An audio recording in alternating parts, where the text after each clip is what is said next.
Hello, fellow followers. Welcome to FanZcene, and this is the Physical Media Show. Sorry for the delay. It happens sometimes, but no worries. We're all here tonight. Going to have some fun.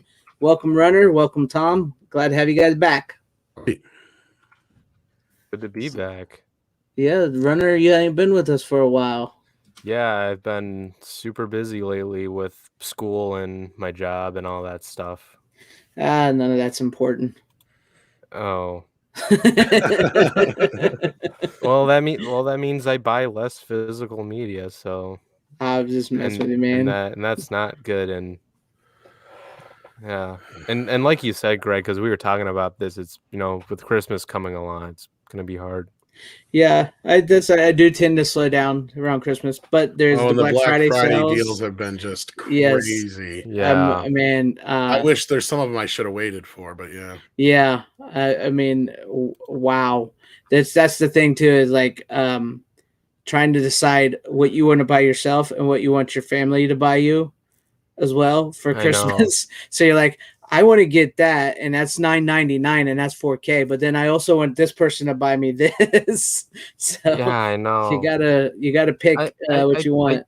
I tend not to ask like I'll tell them what I want if it's like other than physical media, just because like I want to pick my physical media because I don't want anyone to give me like a movie I hate, you know? Yeah. That's what I'm talking about, man. I have to make sure I let them know what movies I want. I'll get like I'll say, you guys, these are the movies I want. Pick the one you want to buy me or whatever.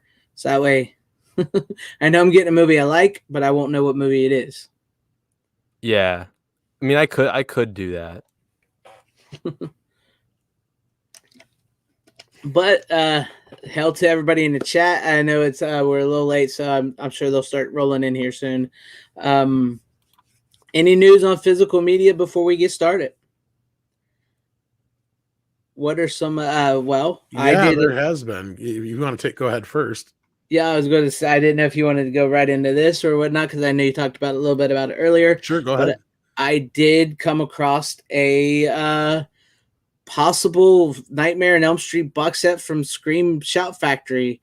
Um, Tom, you said you can either confirm or deny this at the time. Yeah, there's again discussing it with the same person I did before. Yes. They had said that they had not heard anything new.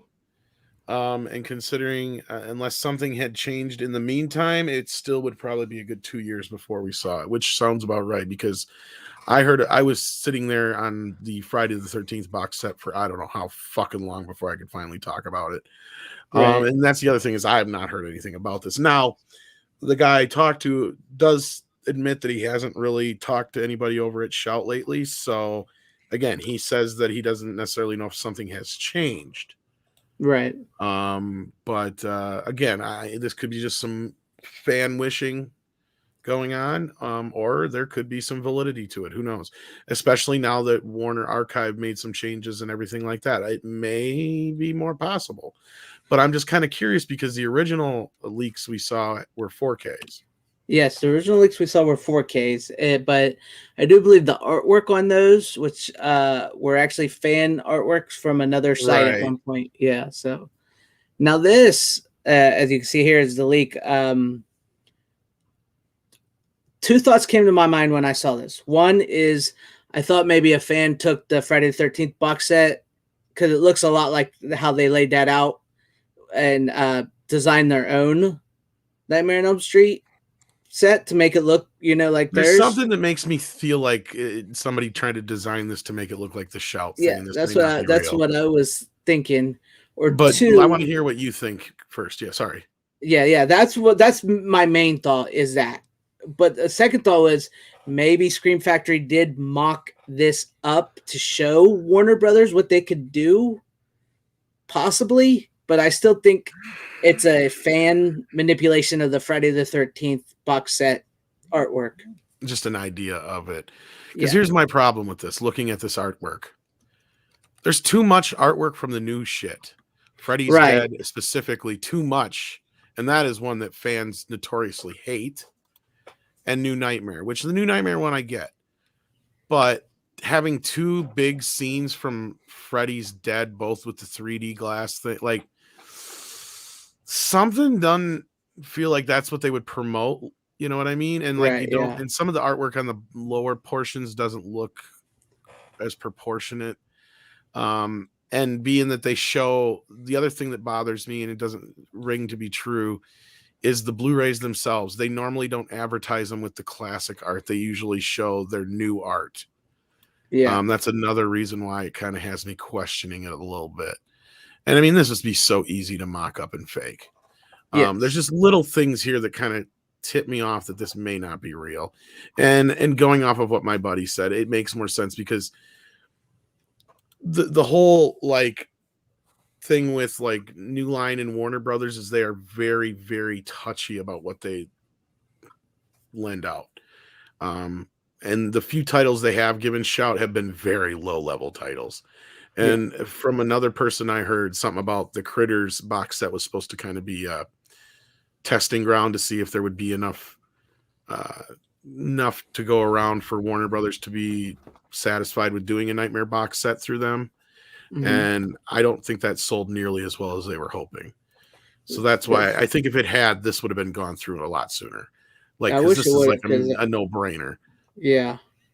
You would The think only like, way I can see this happening is if they want to use Shout Factory to help amortize the cost of doing a 4K scan of the films for like HBO Max or something like that.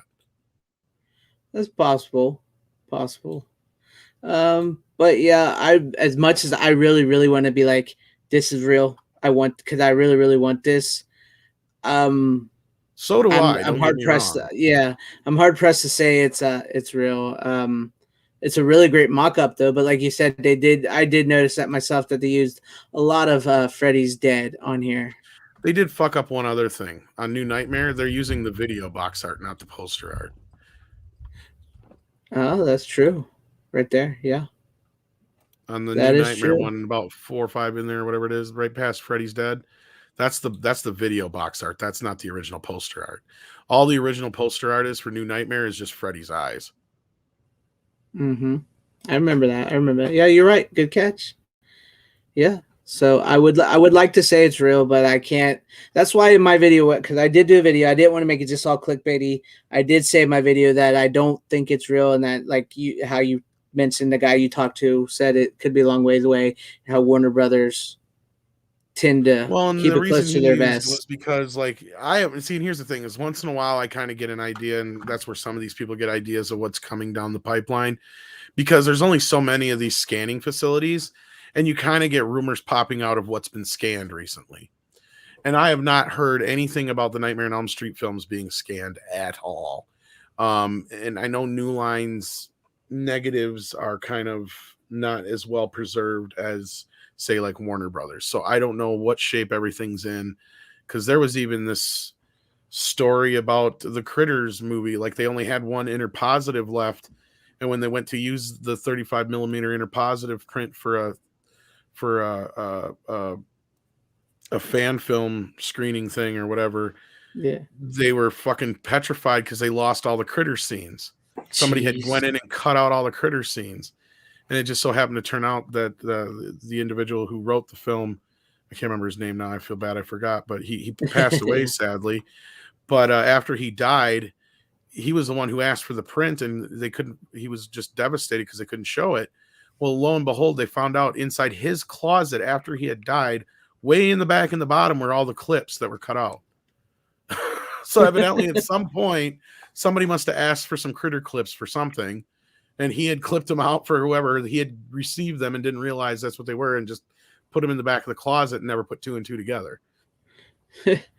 So yeah, so I know they had to go back to the original negative for those Blu-rays, I believe. So yeah. But yeah, and they're not going to get any new scans, is my point. So like that's probably the best we're going to get for those. The Nightmare on Elm Street ones, on the other hand, they're some of the bigger films besides Lord of the Rings that New Line has. The house that Freddy built. Yeah, so like I gotta imagine Warner is not going to just lend them out. That's true. But like, look at the Friday the 13th box set, for instance. They would not let them do anything new to Freddy versus Jason. All they did was let them use the same disc. Yeah, that's what I say, because it's literally the same Blu-ray that you get Which for like basically I would assume is like $7.50 Shout now. Factory basically just bought them wholesale, probably. Yeah, which is crazy. I mean, I know Warner Brothers, like you said, they like to keep on this, but man, this is like I mean, come on, this legitimately would sell and sell big. They need to do something about it. And that's the other thing that bothers me is there's no Freddy versus Jason here. You would think if That's they're going to let true. him do Nightmare on Elm That's Street true. box set, they would let him revisit Freddy versus Jason.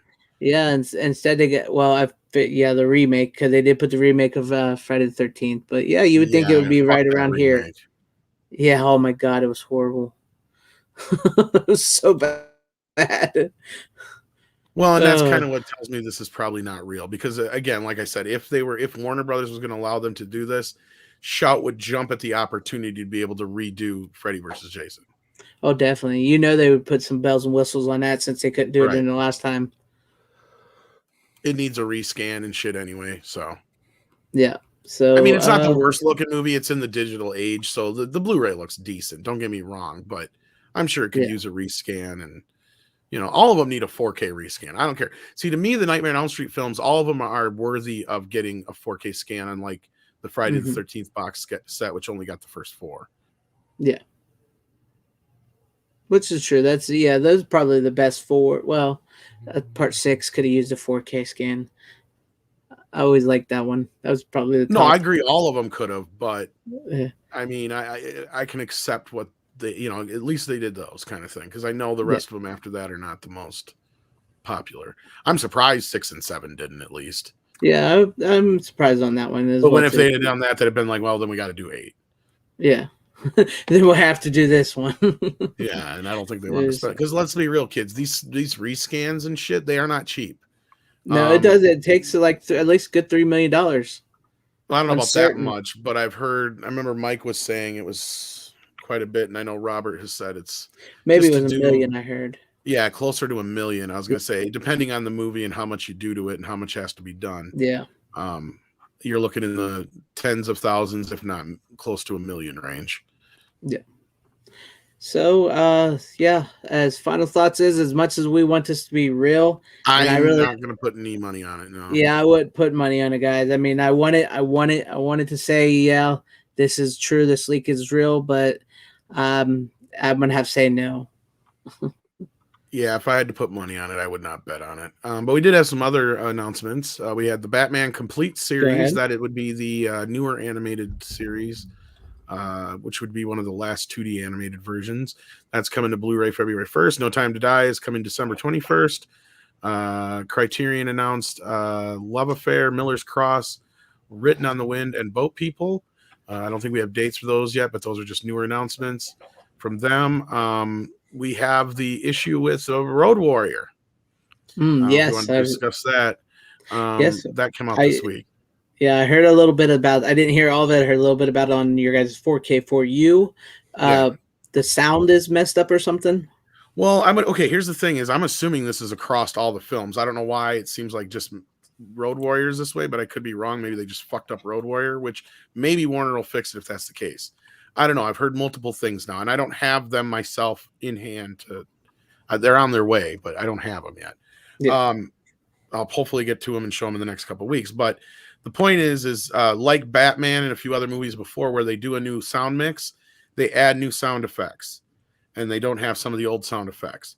So I guess this one's even worse than that. And all the versions that are on the disc, they don't have the old 5.1 mix or the 2.0 mix. They're all just fold downs of that Dolby Atmos mix, which is the same thing they did on Batman.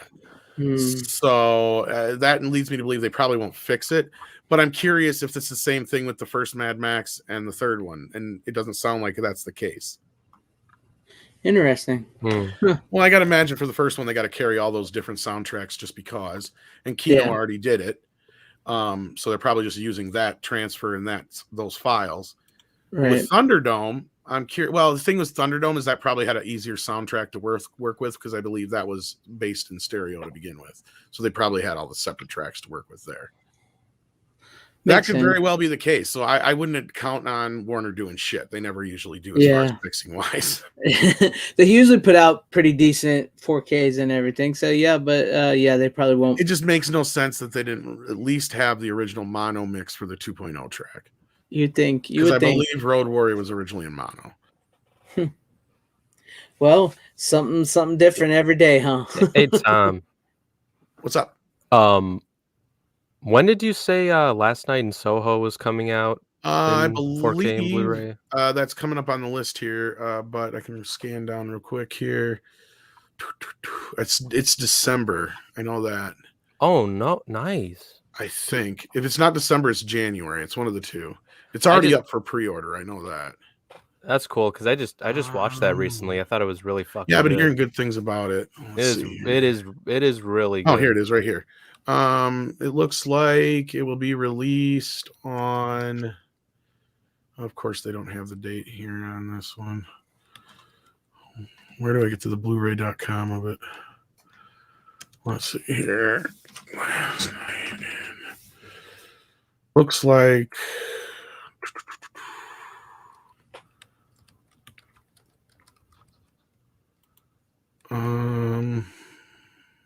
Still doesn't have a release date, I guess, but it is up for pre-order, and I was here in December or January, so okay. For some reason they don't have a date up here yet, but I want to say I heard it was supposed to be out fairly soon, so it's coming. That's cool. And then where did we leave off? The French Dispatch is coming from 20th Century. That would be the Wes Anderson film, December 28th. Mm-hmm. Some Like It Hot was announced for January 18th in 4K from Kino Lorber. The Last Duel, I think we may have mentioned that last week, but that's coming December 14th. Let's see here. Was there any other ones that we may have missed from since last week? Candyman Day of the Dead is coming from Vestron. I think we mentioned that. Oh no, you brought it up, but we didn't. It was now it's official. Yes. Yeah, now it's official. I can't remember what date it comes out, but it's it's January something, I think. Yeah, I think it was in January. Yeah. Yeah, and that's not on this list here, so I don't have a date for that. But yeah, then other than that, Antlers is coming January 4th. I've heard Antlers was good. I haven't seen it, but I heard it was good. Yeah, I've heard some good things about that, and that pretty much sums up the main releases upcoming. Looks like. So there you go, good kids. Slate. Good slate. And Anthony Gervin says, any special features? I believe he's talking about Road Warrior. I think there's a couple things on there, but I can't speak for sure yet. Speaking of special features, that reminds me. Thank you for bringing that up, though. Sorry, I don't know about Mad Max, but I learned a little bit more about that Incredible Hulk box set. Oh, did you? The two movies they claim to have are not the movies we thought they were. Oh, they're basically the TV pilots. They're lying to us, and from what it sounds like, it may be the exact same scans as before. So I'm probably not going to upgrade for a while until I can get it for dirt cheap. And talk to somebody who actually has it. Like, I don't know if Mike will get it, but that's what I learned in the meantime. That no, those two movies are not the TV movies, and because I saw a review of it, and they said the same damn thing. They were very upset. That's crazy. Yeah. You would think they'd at least give the two TV movies. Well, there's like three of them, but yeah, I know the last. I got them. Whatever. Yeah, there's the one where he meets Thor, the one where he meets Daredevil, and the one where he dies. Yeah, the Death of the Incredible Hulk is owned by Fox. That's why. That makes sense. Well, that kind of sucks, huh? Very much so. Yeah. Are those movies any good? I haven't seen them. The Incredible Hulk movies? Well, we're talking about the TV show. Oh. Are you talking about I thought you said that they're... Sorry, I thought you said that they were... Oh, they had TV movies is what we were talking about, too. Yeah, it's like they were just basically like after the show ended, they did like a couple TV specials. And yeah, they were pretty good. The one with Daredevil and Thor was pretty good. Yeah, that was pretty good. The other one was not so much. The Death of Incredible Hulk was okay. Yeah, it was how he dies. Yeah, it was kind of. It's like, really? That's how you're going to do it? I think he actually went through a little worse throughout the show than the way they ended. That was kind of dumb.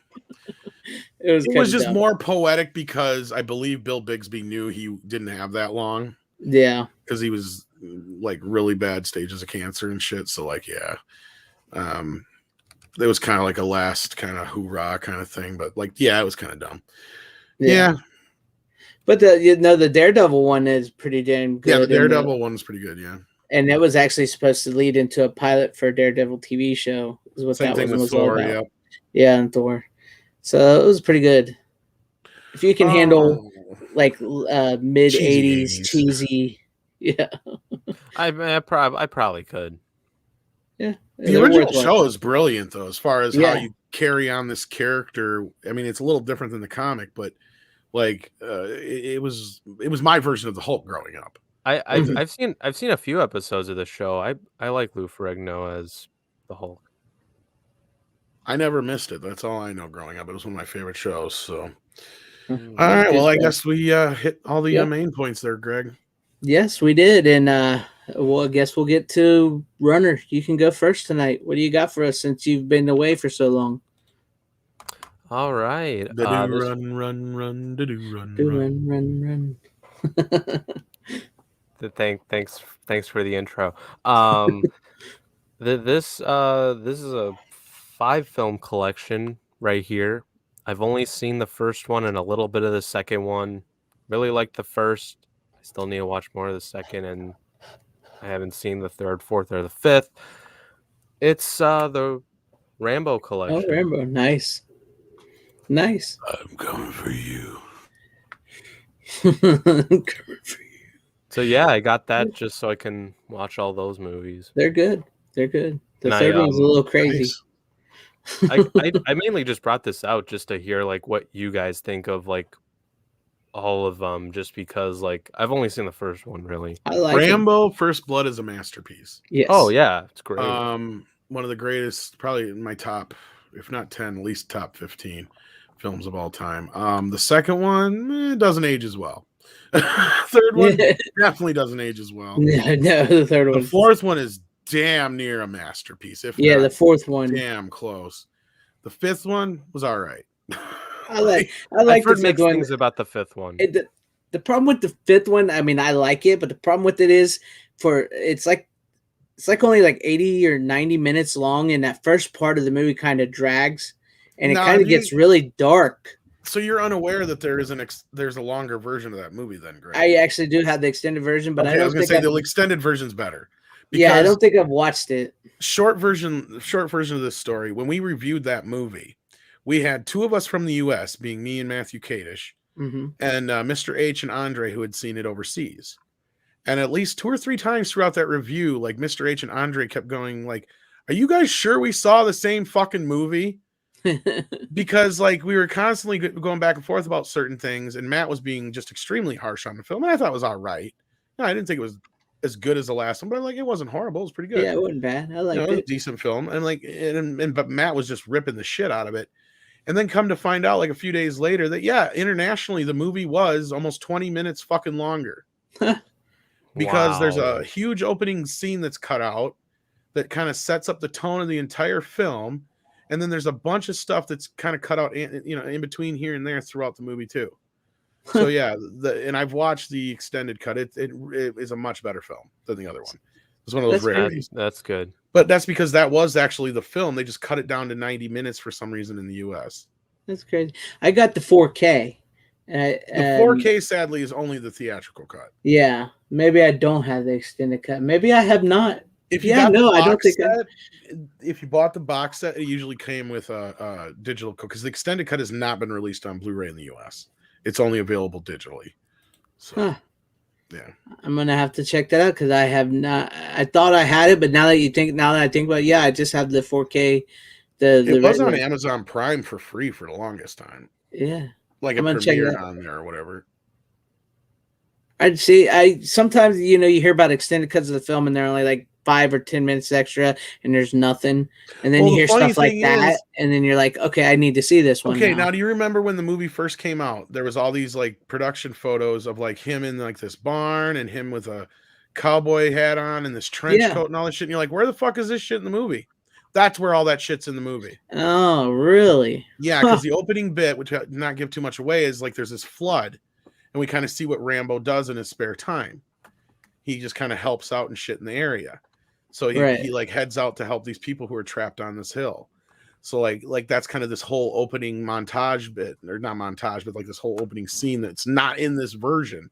Like the version we have there's like that scene and then like another 2 scenes just before the movie starts, the American version. Why the hell did they do that? The American version starts, so it's like almost a half hour into the movie. I don't know.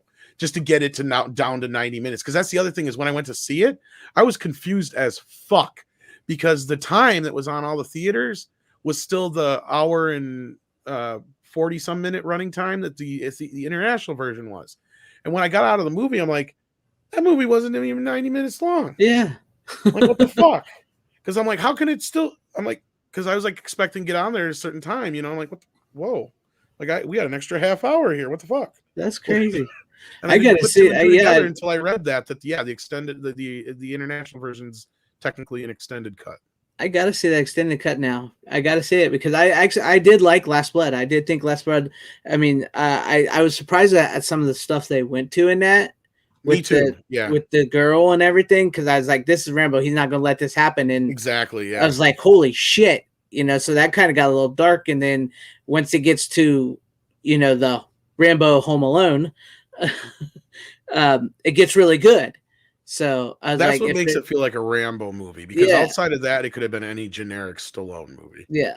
So I'm gonna definitely have to check out this extended cut because I'm a huge Rambo runner. I'm a huge Rambo fan, so I love that. I own all of them on 4K. I didn't get the box set. I know you're separately. I know you're a Rocky fan, so I assume that you were a Rambo. Oh yeah, fan definitely. Too. Growing up, I was probably more of a Rambo fan than I was a Rocky fan. I loved Rocky, but I became more of a Rocky fan as an adult. No, see, I was probably more of a Rocky fan than I was Rambo fan growing up. Yeah, like the only reason I became, I can't really say much about Rambo just because I've only really seen the first one and a little bit of the second, just because it got kind of boring, and I'm like, I'll wait, I'll watch. Which is funny because at the time the second one came out, that one's the one that made the most money still, and it's the most action packed and the shortest one. Yeah. yeah. And James Cameron wrote the story treatment for it. No shit. Yeah, he's even credited for it. But no, like the First Blood was actually my first R-rated movie that my parents let me see, and it was because there was A, no nudity, B, Rambo doesn't technically kill anybody, and C, there's hardly any swearing. Like, really, that movie, if it came out now, would only be rated PG-13. Yeah, that's true. I believe that. That's true. And man, it is such a damn good movie. It is. It really is such a damn good movie. It is really good. Well, what's important about that movie and the book that preceded it was, and this is because it made a big deal, and this is probably another reason why my mom let me watch it now that I realized later on in life, was because my dad was a vet, and he didn't talk a lot about it. And like at that time, terms like post-traumatic stress syndrome and stuff like that were not in the vernacular. And it was like one of those things where there was a lot of guys from Vietnam who never got the help they needed. And that movie really pointed that out. Like at that point, they were still calling it like shell shock and shit. Yep. Like they really didn't quite know what it was. And Rambo really brought that to the forefront. Because I don't know if you know this, Runner, or not, because you just watched them. But in the original novel, and they actually filmed it this way originally, but Rambo gets killed by choice. Yeah, and he makes Troutman do it. Basically, like, you made me, now you got to kill me. Yep. And you might have it on your box set there because they have they filmed it. Features, yeah, you should see it in the special features. But yeah. Go ahead. No, yeah, I was gonna say, like, I've pretty much been like more of a Rocky guy just because like my dad was a boxer back in the day. Yeah, when he was younger. And he basically introduced me to the first Rocky movie, and then I watched the others, and I like most of them. And like when Rambo 2 came out, it was huge. Yeah, it was a big fucking deal. Well, I bet. It was a huge movie. I think it made like $200-300 million worldwide, something like that, maybe even $5. It did massively huge numbers. Like that's crazy. Because you got to remember though, when that came out, Rocky 4 was also around the same time. It was right on the heels of Rocky 3. You know, Stallone was at the top of his game. I mean, Rambo 2 just came at the perfect fucking time. Yeah, it was like the perfect storm. And it was everywhere. They even made fucking toys out of it. Then we got the cartoon. That's the only reason that cartoon exists, so they could justify the toys. Yeah. I'm not kidding. I believe you. I 100% believe Because that. at that time they were still real like, it's an R-rated movie, you know. Yeah. Well, it's like we still got a it's Toxic an R-rated Avenger movie about cartoon, PTSD, kids. Here's your toys. But yeah, Tyrell 72 says Stallone is so intense and shows how good he was in that final sequence. True. As 100% true. If they'd have left that original ending in, he would have probably gotten nominated for it. He probably would have. And really, what's funny is because that original ending is what lost the original star. Kirk Douglas was supposed to play Troutman, but he dipped out because he didn't like how they changed the ending, and he actually at the time was very anti-hippie. So, and if you know anything about the story, it's kind of especially the way they changed it from the book, because the short version is in the book Runner, Rambo is just basically like a killing machine. He kills everybody. Yeah, blows up the whole fucking town. He goes mad. And so like in the book, it is very kind of he liked the way the book went, and in the book it really is kind of like a back and forth between Rambo and what's his face, the Teasel, the sheriff. Like every other chapter is from their point of view, and Teasel is kind of more set up as kind of like the hero character in a way. And not exactly, but he's kind of like not the way they play it out in the movie is a little bit differently in the book. Like it's from a guy from a forgotten war and a guy from a war that he wished he could forget is kind of the whole setup, because Teasel was in the Korean War and nobody remembered the Korean War. Right. So yeah, it goes into this whole deep thing, but then you get to part 3, which is Rambo helps create the Taliban. And I shit you not. It's true. This is not so crazy. Watch the making of, if it's still on there. They had one where literally talking about the parallels. So bad. It's crazy. In that movie, man, like he's just like out in the middle of the desert. There's actually a character based on Osama bin Laden in that movie. It's so bad. It's so bad. But it's crazy. It's crazy. But yes, the movie itself has its ups and downs. It does. I love the beginning. I love the idea of what he's in Thailand or something like that, and he's doing the fight. I think that's part 2. No. Well, that's part 3. Yeah, where he's in the beginning, where he's doing the fighting. The fighting. Yeah, like all that. Yeah, because he's in the Tibet thing. Tibet isn't Tibet. Okay, yeah. He's doing all that kind of bit. That shit's great. But then once he gets to the from there it just kind of meanders downhill into stupidity. Horses and tanks, man. Yeah, that's kind of where it loses me. It's trying to be this whole idea of kind of like Return of the Jedi, like this big Russian force is brought down by these ragtag rebellion. Like that's kind of the whole idea. But in retrospect, it's just kind of and of course Stallone is looking his most beefed. I think it had the biggest budget. It was the beginning of the decline of his career, or at least the first time. It's true. But yes, and then Rambo 4 is just, that is a great flick. Well, that one came out of nowhere. It was one of those movies that had no rhyme or reason to exist. It had no rhyme or reason to be as good as it should have been. Same thing with Rocky Balboa. And if it wasn't for Rambo, we wouldn't have got Rocky Balboa, I don't think. So, it's a great film. It's a great place to find Rambo. The action is like nonstop, and the original creator David Morrell, it's his favorite one besides the first film, because he feels like it captures Rambo the best. Of course, the best line is "Did you bring any guns?" And they're like, "No, you ain't stopping nothing." Yeah, it's so good, man. And that opening of that is like, and when they're throwing the kids and stuff, that's crazy. Yeah, that open is relentless. Yes, it is, and that movie just is like, oh, it's so good. Well, if you're not in by that first opening, you're right. Then you're just like, you can't get through that first bit. You're done. You might as well check out. Yeah, because it may start off like that, but this movie gets good, and it shows like the true evolution of where John Rambo is at that point in time, and it's just like fits. Like you said, it just like fits so well, and he's like recaptured some of that he had from the first movie again. The rage and the fact that he's living in this area that is just pure chaos, but he's like at peace, is even more kind of unsettling in a way. Yeah. it's pretty crazy because like he's just like calm in the beginning there, and it's like all this crazy war and like the way that it opens, and it's just like, oh man, it's intense. Yeah, the fourth one is definitely the stand above or stand out, however you want to put it, of the Rambo films. 1 and 4 really are the ones to. Mm-hmm. And then like 5's a nice like dessert to 4, but yeah, I mean, I'd like to. It's got a decent ending. 5 does. I hope for one more, but I don't know. We'll see. I don't think so after the last one. You never know. Like, I mean, like even after he made part 4, he said there was going to be no more, and then he said he was awake in bed one night and he had an ideal. My problem with part 5 is it's better than it should have been, because that was the same idea that was going around for like right after Rambo 4.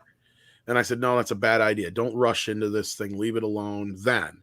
But then by the time we actually got to Rambo 5, I was on board. But then I'm like, oh, they're using that storyline. Meh. I don't know about that. And then the movie actually, like you said, went to places you didn't think it would. Yeah. And it was the same thing for me seeing. And I was there by myself. So I'm sitting here like beside myself, right? I like turned to myself. I'm like, did you fucking see that shit? Exactly. I was watching it with my parents. Are we watching a fucking Rambo movie or what? And then, like you said, that last act, you're just like, yeah, you know, like, because like when you're like, yeah, well, because when you're watching that first beginning of the movie and you're like, I don't know about this, guys. I don't. I'm not feeling Ram, and then it's like, okay, I get you. Yeah, you're because like you're right. Like it kind of meanders for a little bit, and you're just like, where's this going? And I feel like that's where it works better with that intro, because you kind of get a better grasp of who Rambo is now, right? Like he's come to peace with a lot of that shit, and that's where when the eruption comes later, it means so much more, right? Like the way it plays off in the theatrical version is just kind of like, you know. Yeah, but yeah, do yourself a favor if you get a chance to check it out. You can even get it pretty cheap if you don't have the code for it. So, oh yeah, I've seen it for like $7.99 usually. I'm definitely gonna check it out because I did not know that about Extended Cut. I thought I had, but then I realized I didn't. Yeah, so, we haven't let Runner speak at all. So, what did you think of First Blood then? I think Runner to take a piss. He got tired of listening to this. Yes, the lead scene. The last 20 minutes is insane in that movie. It's great. Runner alone. Are you there, Runner? Hello. He's gone. All right, Tom. Well, no, I guess we'll move on. We'll move on to your first pick of the night. We talked about Rambo. Yeah, we did. We just did a stream about this one, so I might as well talk about it. I didn't get to watch any of the special features, sadly. But the transfer is beautiful. Mm-hmm. It's got a nice DTSX track on it. Yeah, I mean, for especially considering you can get it right now, I think really cheap if you can find it. I know people were having a hard time coming across it, but I think it's pretty readily available now. Yeah, I mean, it's a classic De Palma film. It's a nice companion piece to Scarface. True. What else can I say that I didn't just talk about for the last hour on that one? I know you're trying to grasp at things to say now, huh? Well, I can just say, look, go back and check out our stream on Latino Slant. We just did Latino Slant, Carlito's Way with Tom Conkle and Mexican Iron Man. Because I already talked about the quality and stuff there, but yeah, like it's a brilliant transfer, clearly from the negative. Considering the age of the film, it looks really, really good. It didn't get any awards, so for it to, get the 4K treatment and shit like that, it's pretty cool. Not normally a 4K movie you would think that would get, like attention right away. Mm-hmm. But like I said, it's nice to have it as a nice companion piece to Scarface. And yeah, it's probably like my second or third favorite De Palma film. Scarface being my first, of course. But yeah. I mean, who's going to beat Scarface? But Carlito's Way is pretty good. He's got that swagger in that, It almost feels like a spiritual sequel. And like we were just talking about, like it's almost like the antithesis, right? Like, because Scarface is about a young man trying to get in, and Carlito's Way is about an old man trying to get out. Exactly. And everything is kind of like the opposite of that. Like it's really well done. Yeah, that's not too bad. I can even almost stand Sean Penn in that movie. Yeah, good performance from Sean Penn, even definitely. Yeah. Well, I liked Sean Penn like 20 years ago before he went batshit crazy. Yeah, exactly. 30 years ago, whatever it was. Yeah. Yeah, like Tyrell says, yes, Sean Penn is crazy good in it. Yeah, I mean he's you can stand him in that movie, so he gives a really great performance. I mean, he's like a chameleon in it, really. I mean, Yeah, you wouldn't even know it's him you right sit away. there for a while. If you didn't know Sean Penn, you're just like, who is that guy? I know he is, but you don't look like I can't place him. Because even at first, it took me a minute to figure out it was him again because it had been 30 years or so since I've seen this movie. And even when I saw it the first time, I don't remember paying that much attention to it because I was like teenager. So it was just like, yeah, it's a Pacino movie. He's a gangster. And I just remember it not being as cool as Scarface. Like, that's all I remember, right? Yeah. I was like, yeah, it's all right. Sorry, what did I miss? Everything. We were talking to you for an hour and you didn't even answer us. We thought you died. We called 911 so the cops and the paramedics will be there. I listened to you for a little bit when I was muted. We were saying, "Come on, Runner, talk about Rambo. Go, Runner." No, there's nothing for me to talk about. It was just you and Tom, and you two were doing great. Well, we asked you what you thought of First Blood. I said I liked it. That's all you're giving us. Yes. I like it. Does it hold up? It's really good. Okay. I'm not gonna call it a masterpiece because I haven't seen as many movies as you did, Tom. It's a masterpiece. It's a masterpiece. No. Okay, I'm just saying it. It's like Halloween. People say that's a masterpiece, but I think it's really good. I'm not there yet. Oh, I know. I know you think that. I'm not there yet. Okay. You got to understand, I got to rewatch these movies in order to be like, okay, like this is way better after like a rewatch. That's just me though. All right. Okay. So I've only seen First Blood on TV, like on cable, and then I watched the second time when I bought the collection. All right. We're talking about Carlito's Way here. Tom's 4K pick. Have you seen that one? No.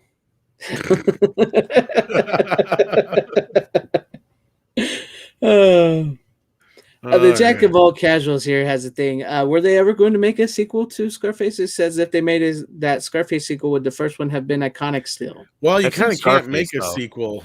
Yeah, I was gonna say he dies. I can't tell. I mean, he's got some jokes in the chat there. Scarface, maybe. Like, I guess I don't know, but no, it's kind of the closest you're gonna get. Also, when you see a masterpiece, expert or not. So just. Yeah, HBP. Sean Penn has Larry Fine here. Yeah, I swear it's what he's like. Yeah, he probably said that. I made the joke earlier. It was Garfunkel, but yeah, it should have been more Larry Fine. Yeah, yeah. But I mean, have you seen Scarface, Runner? Yeah. Well, then, like we were just talking about, Carlito's Way is like the spiritual successor to Scarface. But it's like the antithesis because Scarface is like about a young guy trying to get into the crime world and all the characters in that. It's where this is kind of like the opposite. It's an old man trying to get out of the crime world. And I saw Scarface. That was really good. So Carlito's Way is like a really great companion to go with Scarface. Same director, 6 of the same actors. Yeah. Yeah. So there you have that. So yeah. Yeah, that's not a bad pick tonight. And I've got some bad picks tonight, but yeah. I'll start with a double pick for me for the night. Whammy! I have Ghostbusters 1 and 2 on 4K. You lucky bastard! So right there, and these look really good. I've actually only got to the first one, not the second one yet, but second one looks better than the first one in 4K. Oh, does it? Does it? Well, the first one suffers from the era. I plan on rewatching the first one tonight, and then I'm going to rewatch the second one after I'm done with school tomorrow, and then I'm going to go watch Afterlife right after that. Can't wait. Cool. I've heard good things about Afterlife, so I'm excited. Too. Everybody I've talked to, and everybody Tom's talked to, they said it's a good movie. And it feels like a Ghostbusters movie. I know a few people are going tonight. I'm going tomorrow afternoon. We're doing a round table tomorrow night. Oh, what time is that? 8 Central. It looks like 8 Central. Okay. That's cool. I think I plan on going to the 4 or 5 o'clock. Yeah, I'm going to the 4 in my time. Yeah, because there's one in 4 and yeah. That's you guys enjoy it because I probably won't get to see it this weekend because I live very far away from a theater, so it's probably gonna Oh, take me yeah. a bit before I get to it. We'll try to make time, Greg. Don't let anyone That's spoil kind it of for my you. problem, but for this one, I'm like, fuck it, I'm driving an hour to see it. Yeah, I would too right away, but I have a matinee less than a mile from I can just unless it's a movie unless it's like Dune or something, then I have to drive like 30 minutes to an IMAX screening. the thing like here is like it's mine theater is really far away, and also my nephew high school football team uh they're in the playoffs and their quarterback is like the number one in the league right now in the nation almost. He's beat some of the top quarterbacks when they were in high schoolers, so it's kind of hard to I get re- out this weekend. I remember those days where you would watch high school football. It was boring as fuck.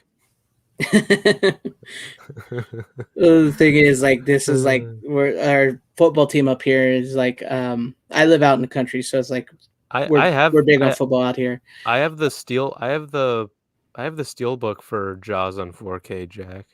Yeah, it's amazing. It's probably one of the best 4K scans. Yeah. And as for the Ghostbusters, though, it looks really good. And like I said, Tom said the second one looks better. I haven't got to the second one yet, but I'm excited. I'm excited for Afterlife. Oh, you son of a bitch! You got the 4K steelbook. Oh, you son of a bitch! That thing is worth so much damn money right now. I wonder why. Is it because your versions that you have there don't have the bonus disc? Is that what the deal is? Yeah, I don't have the bonus disc. I just have the 4K Blu-ray for each one. Bummer. Yeah, you dickhead. Yeah, and I also have. Well, here's the thing: Ghostbusters is one of those I've bought multiple times. Here's one of the few other ones that I've hung on to. That's the one I have. Yeah, this is the first Blu-ray one I bought from back in the day. Well, shit's still falling out of it. Yeah, this is the one I have right here. Listen, Roll. These are the ones I have, and I have the original VHS over there that I showed here once before. But yeah, mainly the reason I got this at the time because I didn't really care about the 4K was for the bonus features because it has all the new deleted scenes and shit on it. But yeah, they look beautiful. I mean, even the first film looks great for the age. Both scanned from the negative, of course, Dolby Atmos. No, sorry, Jack. But yeah, no one with that copy is gonna give you that. Yeah. I remember wanting that, and it's like, why is it so fucking expensive? Which is funny because I think I just nonchalantly grabbed it at Walmart because I saw it one day and I bought it. The thing is, I seen it at my Walmart once and it was only like $30, and I was like, yeah, I don't think I even paid that much for it. Yeah. I was like, I'm gonna get that the next time I come to Walmart because I didn't have it at the time, and I came back and it was gone, and I never got it again.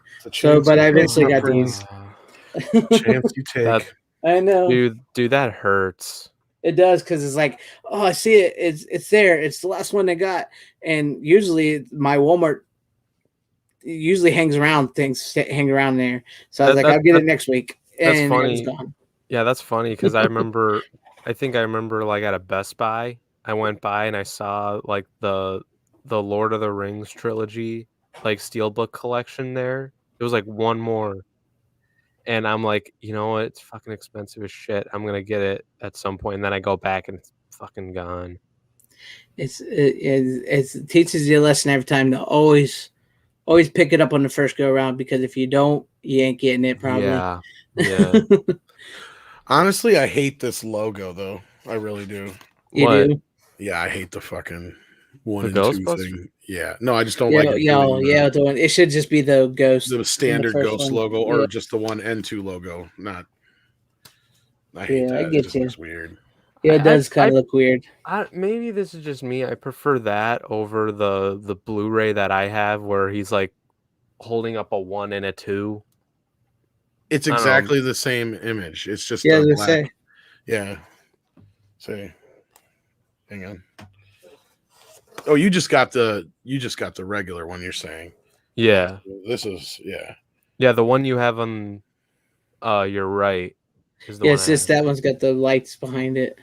Yeah. that's the Oh, only I thought. difference. Oh, I thought one was holding. I thought one was just the normal logo, and then the other. I think was- the one you have there, I think, is just the normal logo.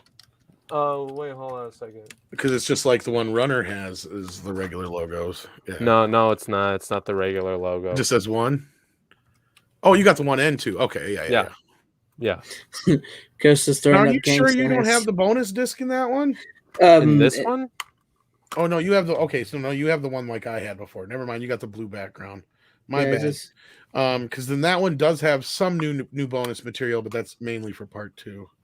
yeah, I just got the regular 4K and Blu-ray. Yeah, see, because like this one has all that stuff, and then the bonus disc has like the newly unearthed deleted scenes, 1984 show exhibition reel featuring Bill Murray and Dan Aykroyd, the full commercials and outtakes, the Oprah Winfrey show cast of Ghostbusters 2, unfinished teaser trailer for the full commercial from the film. Those are the stuff that's not on the other Blu-ray. I imagine that you don't have those then, Greg. No, I just have the. This is one of the ones where the 4K is just the 4K of the movie, and then the Blu-ray is the essential. I think the regular old Blu-rays. One's got a Ghostbusters retrospective, Ghostbusters music video, and Ghostbusters poster gallery, and more. And then So you've got scene. everything that's basically not on the bonus disc. Yeah, I got everything that's not in the bonus disc, which sucks. I probably should have picked it up when I had the chance, but I didn't. Maybe I can do some stuff to rip it off. Who knows? Yeah, maybe. Wink, wink, nudge, nudge. But yeah, I'm looking forward to Afterlife. I think Afterlife looks good, and Yeah. I mean, you can't beat the original Ghostbusters. That movie, No. the Sigourney Weaver, Bill Murray. Go ahead. We're doing a roundtable for the first 2 movies tomorrow at noon Central. Oh, cool. Cool. Because Andre can't see Afterlife till like it doesn't come out there until like December or something like that. Mm. Yeah. That's crazy. Yeah, I mean, I pretty much got into those movies, well, the first 2 when I was like in elementary school, just because like in my music class, like every Halloween, the music teacher would play the Ghostbusters theme song, and that was my fucking jam, dude. Yeah, I remember hearing that, and I'm just like, this is catchy as fuck. I love it. And then I watched the movies, and yeah, I'll be honest, I would love to have seen Ghostbusters Afterlife around Halloween time. That would have been great. that would have been great. And I think I might have said this in a previous episode, but last year I saw the first Ghostbusters at a drive-in. Oh, did you? Yeah, I did. It was really, really cool. When I was visiting a family for vacation, and they were playing Ghostbusters and Raiders of the Lost Ark, and nice. They wanted to, like, we left after Raiders just because most of them were tired, and I'm like, well, I'm not. I want to stay. It's like come on, like it's Raiders of the fucking Lost Ark. That's a good double feature, Ghostbusters and Raiders. Right, it's fucking perfect. It's a perfect double feature, and I'm like, you're gonna skip Raiders? Like, come the fuck on. Like who cares if you're tired? Just sleep in the freaking car. That's why they made seats, right? But yeah, so there went one of my picks too. So. Oh, did you? Well, there you go.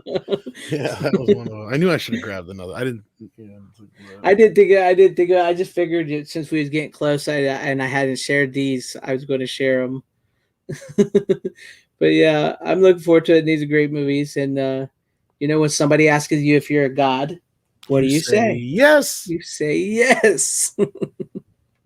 Oh man, one of my favorite scenes to this day is when he's doing the psychic test on that guy and that girl in the beginning of the movie. I love that scene, and the kid's getting him right, and he's like, "No," and he just keeps shocking him. I'm trying to. What was it? I'm trying to determine the effect of negative reinforcement on ESP ability. Yeah. The effect. I'll tell you what the effect is. It's pissing me off. Maybe my theory is correct.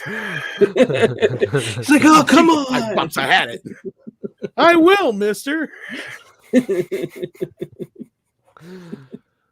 Such a classic movie. Bill So Murray good, is man. just so It amazing. is. Though. It is Like, great. It is even one of the my second film. I favorites. mean, he carries the second. Yeah, Here's the thing: is the second film is good.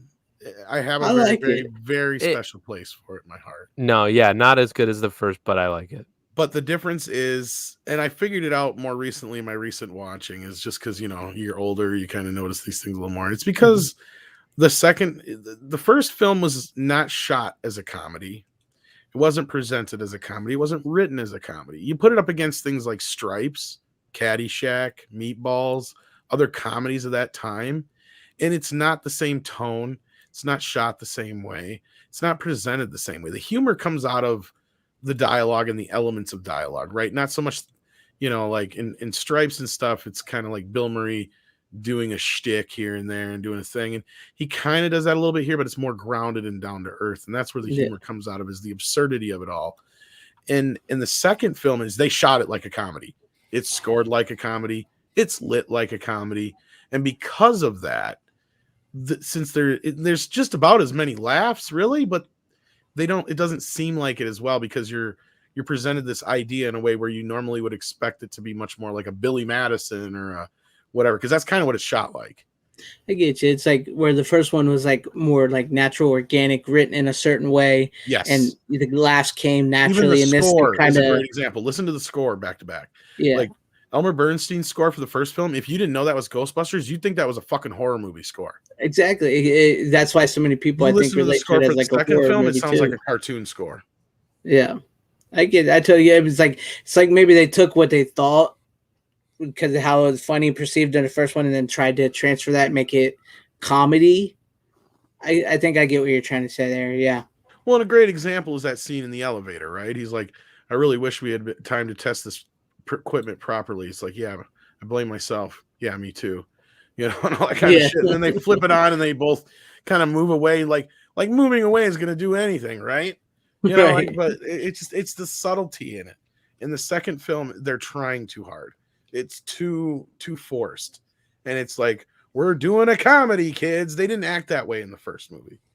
It's true. I get And you. of course, the cartoon did a lot of that too. Like, was effective on that because the cartoon was so fucking popular.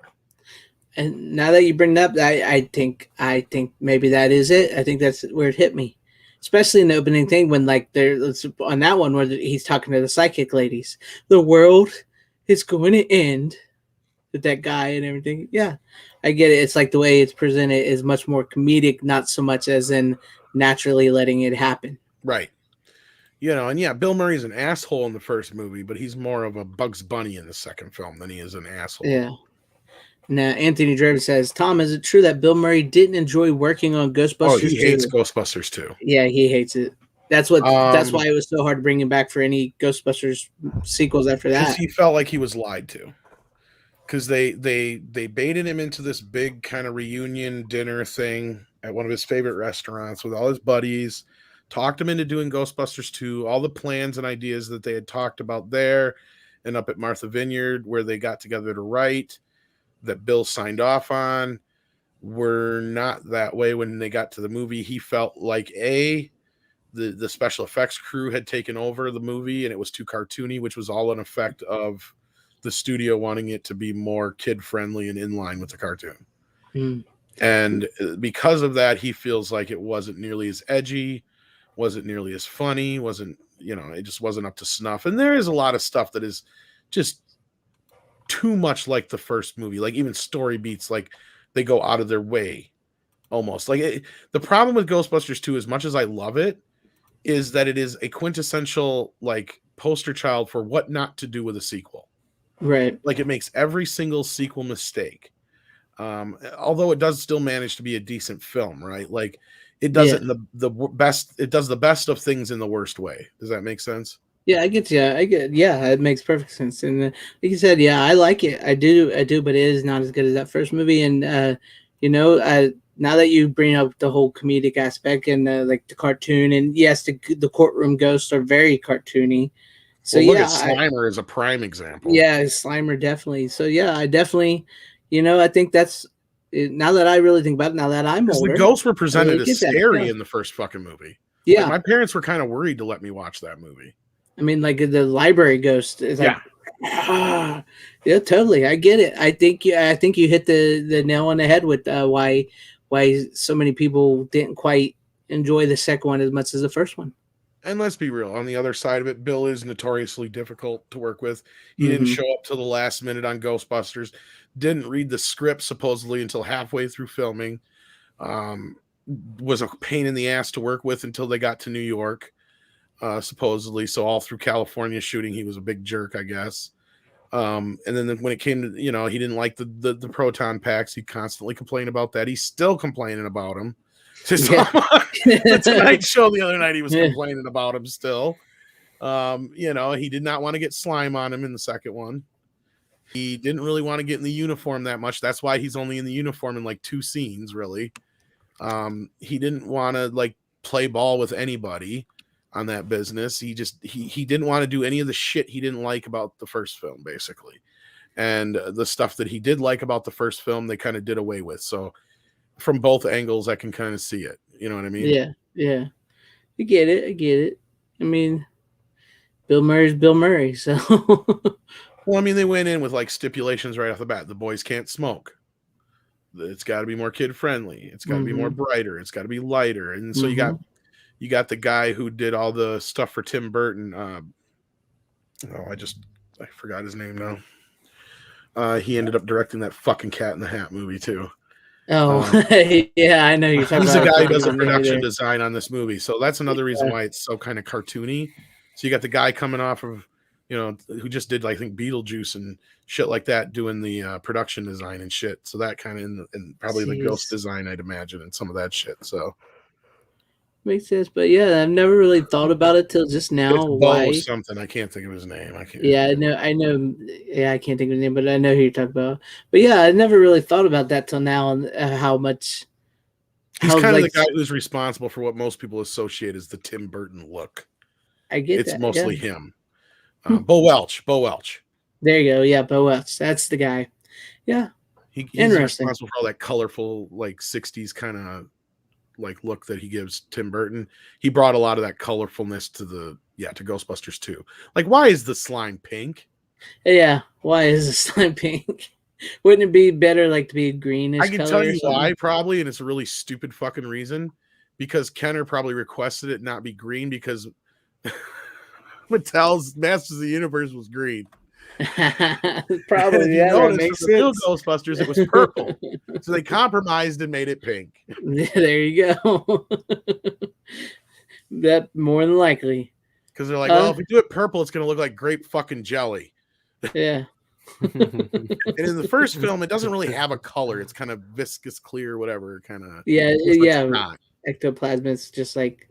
And we just associate the green because of Slimer, right? Like that's kind of where that comes from. Like even when you think about when Slimer slimes him in the first movie, it's not green on him.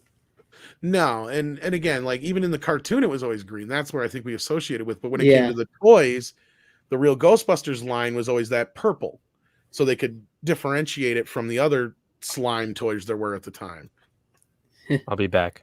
No, you won't, you liar. You fucking liar. I will. Shut up. He's running here and there and everywhere. Running everywhere. HVP says, and after he was bitching about it. Maybe they CGI'd Bill Murray's proton pack on him. Because he's like, they don't write these movies for old people because they're like, you wearing this 10,000 pounds on your back, and they're like, now you're supposed to be on the ground.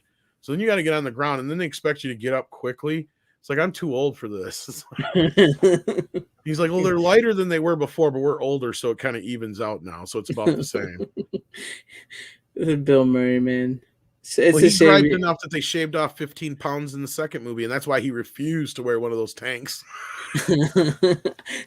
Yeah, that makes sense. That's why it's only Ray and what's his name? Winston. I couldn't remember Winston's name. Winston.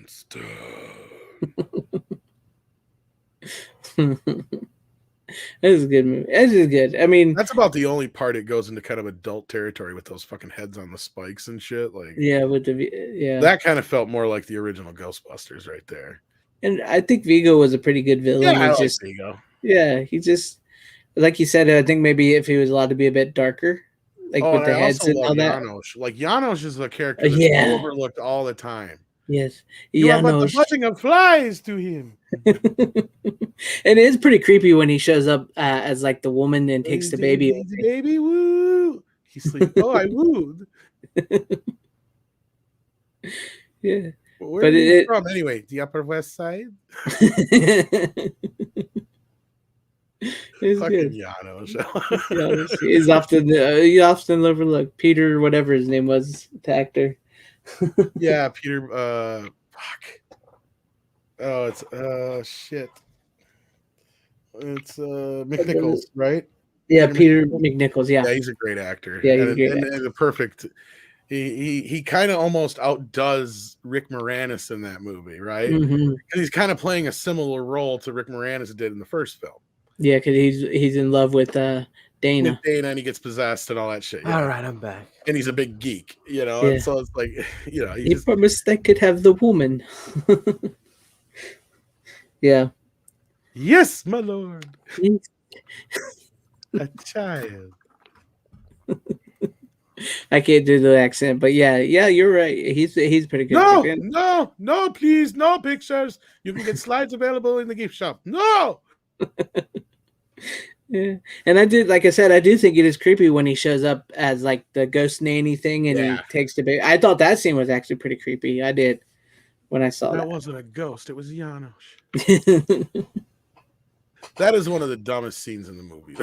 Yeah, it is. It is one of the dumbest scenes, but it's dumb and creepy at the same time. The movie, but you're just like you look at it as an adult, and you're just like, yeah, that's pretty fucking stupid. How do you get to be a ghost like that all of a sudden? Yeah, not just that, but the whole fucking idea is just like, okay. But then they outdo that with the Statue of Liberty thing, and you're just like, all right, oh my gosh, when they get her walking. She's tough. She's a harbor chick. I really wish we would have patted her feet. I don't think they make Nikes in her size, Ray. And then like the music to make the slime dance to make it move. Yeah, higher and higher. Yeah. All right. You're not sleeping with it, are you, Ray? No. It's always the quiet ones. It was good. I did not get that joke as a kid when I first saw it in the theater. Yeah, it took me a couple of years. Same here. Like, because I'm thinking sleeping with it, like just in the same bed. I didn't think of sleeping with it like sleeping. It's like that's what I like when I was a kid too. I was like, there's a lot of jokes. That's the thing with the second film. There's a lot of little jokes that are definitely adult jokes, like where he talks about the girly tapes and shit. I can't remember the actress he mentions. But like that's another really deep cut joke, Mary Antonelli or whatever.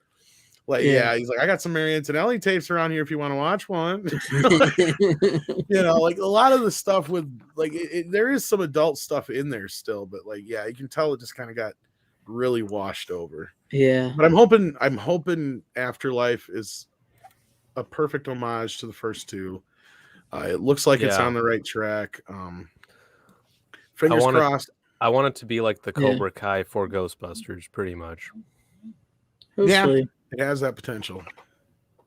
Hopefully. I mean, that's the kind of vibe I'm getting, at least. Everybody I've talked to said it's good, so we shall see on that one. Yeah, that Cobra Kai / Ash versus Evil Dead kind of thing. Yeah. Yeah. So what do you got for us, Runner? Yeah. What do you got, Runner? What's your next pick? All right. It's all on you. So this pick, I found this was at my job, actually. We sell like some physical media, not a whole lot, just because that's not really a big thing where I work. But I got this movie for $3 there, plus the employee discount, so it's less than that. It is Face Off. Face. I could eat a peach for hours. I love that line. I say that to this day, man. I love that so much. Yeah, really damn good movie. I want to take his face. It's one of the most ridiculously, redonkulously fucking dumb ideas that actually fucking works somehow. I know. It's so good. I know. And we're getting a sequel. How? I What? don't know, but we're getting a No sequel. reason, for no good reason. Yeah, for no good reason other than name recognition. When was this? The They dude that announced did it like last year. Yeah, the guy that did Godzilla vs Earlier Kong this is year. doing it. Yeah, earlier this year. Yeah, right after Kong came out. Yeah. Really? The guy Yeah. who did Godzilla vs. Yeah, Kong? I don't know if it's supposed to be a reboot or a sequel, though. That's my thing. I don't know. He claims it's a sequel. Okay. That he would never reboot or remake it. I know he was working on some live action Thundercats thing. That's all. That's true. He's got that coming up too. I forgot all about that. Yeah, he's doing that too. Yeah. Yeah, I remember. Tom and everyone else talking about that in one of the Midnight Touch channels. Yeah, I love Face Off. Yeah, Face Off. I saw it in the theater. Papa's got a brand new bag. Ow!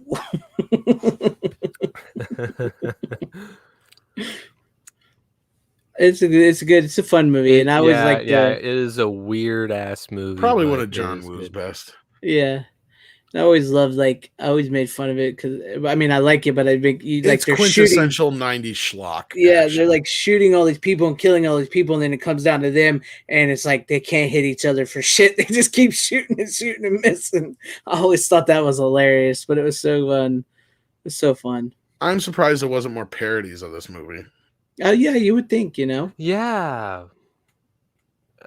I can't think of anything that's been nothing ever really made fun of it that much, but it has so many moments like Greg just didn't like that you could have, but I'm surprised they didn't. Yeah, the Cage in a priest robe, that was a great scene. Oh, that was weird, but I don't know. Speaking of which, it's Nicolas Cage.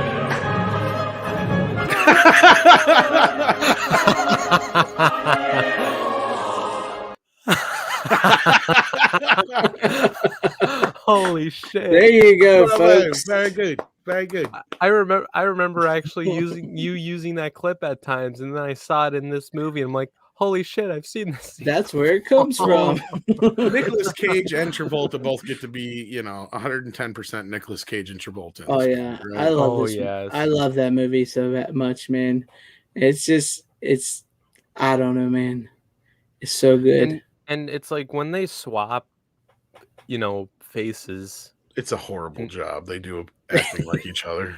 And it's Nicolas Cage is being Nicolas Cage, and John Travolta is still just being John Travolta. No difference whatsoever. I don't know. I kind of disagree. At one point I did feel like that Nick Cage, or what was it?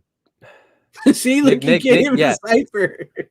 No, because it's just confusing, saying which is which, because of the switch. Like Nick Cage is John Travolta and John Travolta is Nick Cage. I don't know. At one point, they kind of sound the same, but they still act like themselves. If that makes sense. That's the problem. Especially if you've seen enough of their films. You're like, okay. This deserves the worst acting, but it's because it's not John Travolta playing Nicolas Cage, and it's not Nicolas Cage playing John Travolta. They're both just playing the opposite of what they were playing in the beginning. Yeah. It's their normal shtick. John Travolta's playing whatever he would normally do as a villain, and same thing with Nicolas Cage and vice versa. It's just because basically Nicolas Cage is playing the same character he plays in Con Air. pretty much. And, and then John Travolta's pretty much playing the same character he plays in Broken Arrow. Mm-hmm. I've only seen a few Nicolas Cage movies, so I couldn't. Well, Nicolas Cage is just batshit crazy. Period. Oh yeah, he is. Yeah. He's crazy. I might have a couple Nick Cages down the line to bring on here. Some of his newer ones. John Travolta. Yeah, they should have did it with Aaron Eckhart and Thomas Jane. Yeah, I can sing. That would be interesting. Not gay. Totally not gay. I didn't kiss that dude. I got paid. But they're literally, that's what I loved about this movie too, is because you see behind the scene interviews with them, and they're like, we watched each other, we studied so we could figure out how, so I could get his man. And then you're like, no, you're just John Travolta and Nicolas Cage doing John Travolta and Nicolas Cage. Don't touch the hair. But yeah, it is a really for as much as you can make fun of it, it's a really damn good movie.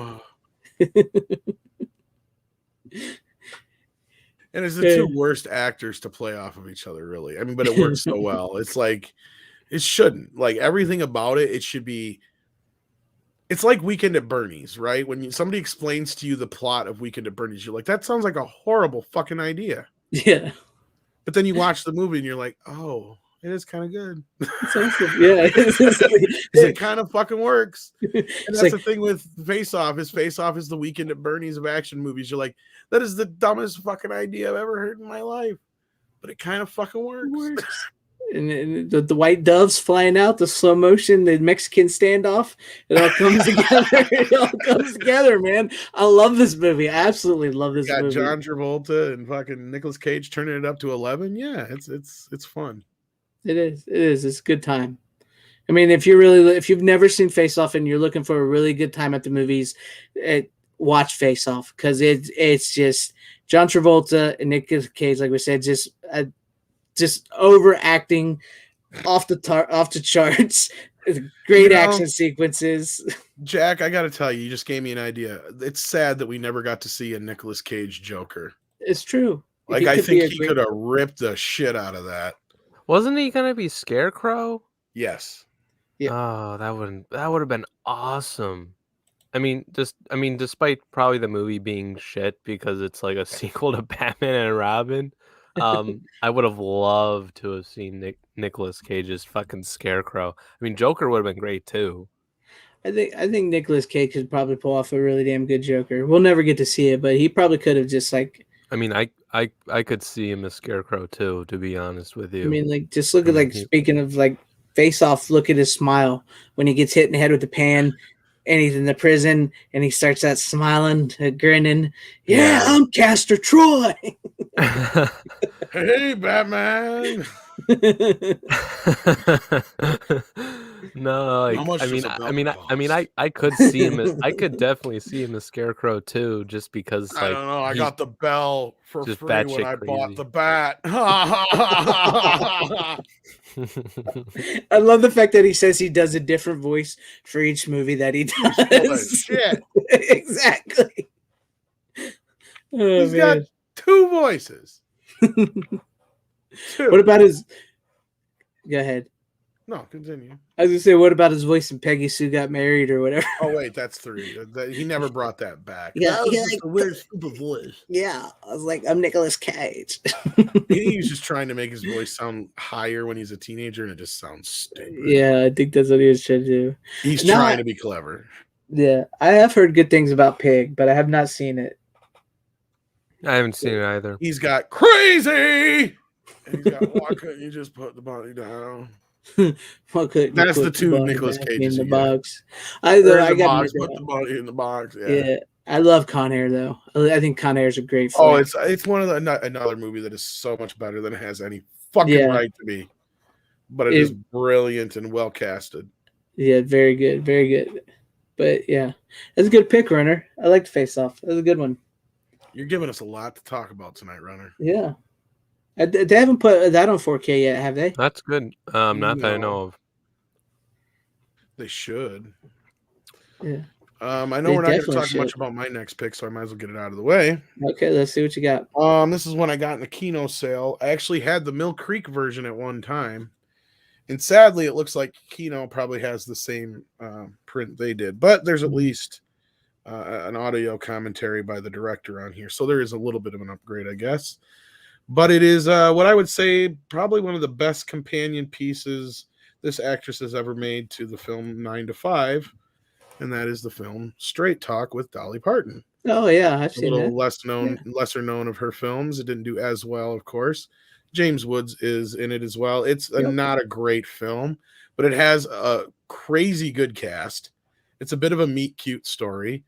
It's definitely out there, but it's actually kind of enduring and charming in its own kind of way, especially if you love Dolly Parton. And I mean, who doesn't? I mean, she's Dolly.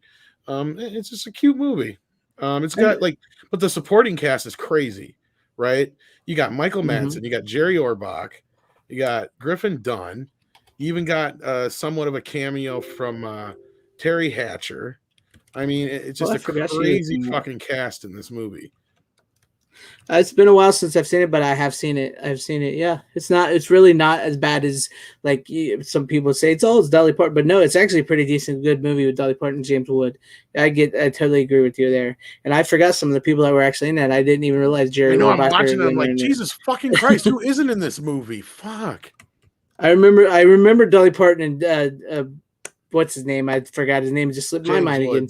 James Woods. I remember them, and I remember because I've seen it, and then the cast that it's been a long time. Just since so I've people seen who that. don't know the story, real quick. Go ahead. Basically, Dolly Parton is with Michael Madsen in the beginning of the film, and they're hitting dead ends. He ain't got a job. She loses her job as a dance instructor. So after a blow up, she leaves and heads out to Chicago, and over a few misunderstandings, she winds up on the air at this radio station, and they think she's a psychologist. So she becomes like a Dear Abby kind of character. Yeah. And that's kind of her shtick, is she gives advice even when it's not wanted. Kind of thing. And like James Woods plays this newspaper reporter, and they kind of have like a little meet cute. Like, again, I don't want to give too much of it away, but it's a good movie that if you're a guy and you want to watch a movie with a chick, it's not going to make you cringe as bad as a lot of chicks. It's watchable. Yeah. It's been a very good few years since I've seen it, but yes, I've seen Charles it. Fleischer is in this too. I totally fucking spaced that out as well. Damn. It's like, the cast is crazy in this fucking movie. And you can tell Disney like put some money into this thing, but it didn't do that well at the box office, sadly. I think that was about the time her star was like star power was really, really big at that time, but I don't think it did very well. Like, again, though, it's a really good companion piece to like 9 to 5. Mm-hmm. Because it's like a workplace movie. It's not bad. Runner's like, I don't know. You're not wrong. Basically, when this movie came out, though, Runner, like, you couldn't, like, it was at the height of Oprah and all that kind of stuff, so you couldn't throw a stone without like a new talk show, or like Daniel Stern was also big at the time. Like, it was all like the rage. Sally Jesse Raphael. All the the talk show business and the advice columnists and all that stuff. So it's kind of a play on that kind of a business. And plus, she's got that Southern accent, so she's. It's got some pretty funny bits in it. It's got the typical Dolly charm. So yeah, like Tyrell said, anything Dolly Parton is pretty good usually. I mean, granted, the story is probably not much above, like some Hallmark movie, but it's still all right. It's better than a Hallmark movie, but it's right in that territory. Yeah. It's not as schmaltzy. Yeah. In Glisner, they actually were going to remake 9 to 5. I remember hearing about that, but that's the thing, is they probably realized, oh shit, this movie has already got women power in it. Yeah, I mean, I don't know how much more you could say with that movie. I mean, I know they hired Rashida Jones was at one point writing the script. So, yeah. But I don't think it ever went anywhere from there. How could you really do it now and do it justice? Because, like, no boss is going to get away with acting the way he did now. Exactly. Right? It's true. It's true. To justify them doing what they did to him, right? Like that's kind of the whole point of the movie. Is like that's one of those movies where like, there's no way you can make that now, because there's no boss that would get away with talking to women the way he does in that movie, and there's nothing that you could do now that would justify them kidnapping him the way they do. Exactly. So like, and none of it makes sense now. Like, to try, but like Revenge of the Nerds. I said we've come to a point where nerds are so much a part of the culture that you can't make Revenge of the Nerds now. And it's not the same world. I almost brought Revenge of the Nerds tonight. I almost brought the Blu-ray tonight. And I was going to ask you that question. I was going to say, do you think this movie could get made today? They have tried several times. They even went as far as trying to cast random people at one of the Comic-Cons one year. They were so desperate to find actual nerds. But I think somebody got, realized that nerds already tackled the fact that by the time they made Revenge of the Nerds 3, nerds were considered cool. Yeah. I mean, like, even in that, they were like the top fraternity on that. There you go, Jack of all casuals. And that's the only way you could probably make it work. But do you think it would sell? No, but yeah, you know what? If you got like Paul Rudd, Ryan Reynolds, there you go. And if you can't get Hemsworth, get like Will Smith or something like that. You know what I mean? Or Yeah. what's the other short guy's name? Kevin Hart. Get Kevin Hart, Ryan He Reynolds, kind and of Paul already Rudd. did though. Really, that's what the Bad Boss movie is, or what's that? Oh yeah, Horrible Bosses. Horrible Bosses. With Charlie Day and them. Yeah, it's kind of pretty is. much already is. Yeah, I mean Jennifer Aniston has the crazy sex stuff. Yeah, they pretty much right there. Yeah, you pretty much already got it right there. So they were smart and didn't do it as a remake to 9 to 5 though. See, they were smart about it. Mm-hmm. See, that's where I think that's where a lot of people get in trouble. Is like we'll just remake this movie and use this name. Well, why? You could just make your own movie like Horrible Bosses. That's like a reverse of 9 to 5. Well, I will give you the excuse that this could have been a good movie. Oh, you got that? I have it. Oh my God. Jesus! But I will tell you, it could have been a good movie. It could have been. You know how it could have been a good movie? Wow. Is if you did not use, and this is you set yourself up with a challenge, and that is I can't use the logo, I can't use the car, I can't use the song, I can't use all this business that people normally associate with Ghostbusters, just the idea. And you make the movie about a couple of, they can be women scientists, who gives a shit about that part, that doesn't matter. But they basically do like this phony baloney, like online, you know how on cable they have the ghost seeker kind of shows now? Mm-hmm. Where these people spend all night in the fucking house and shit.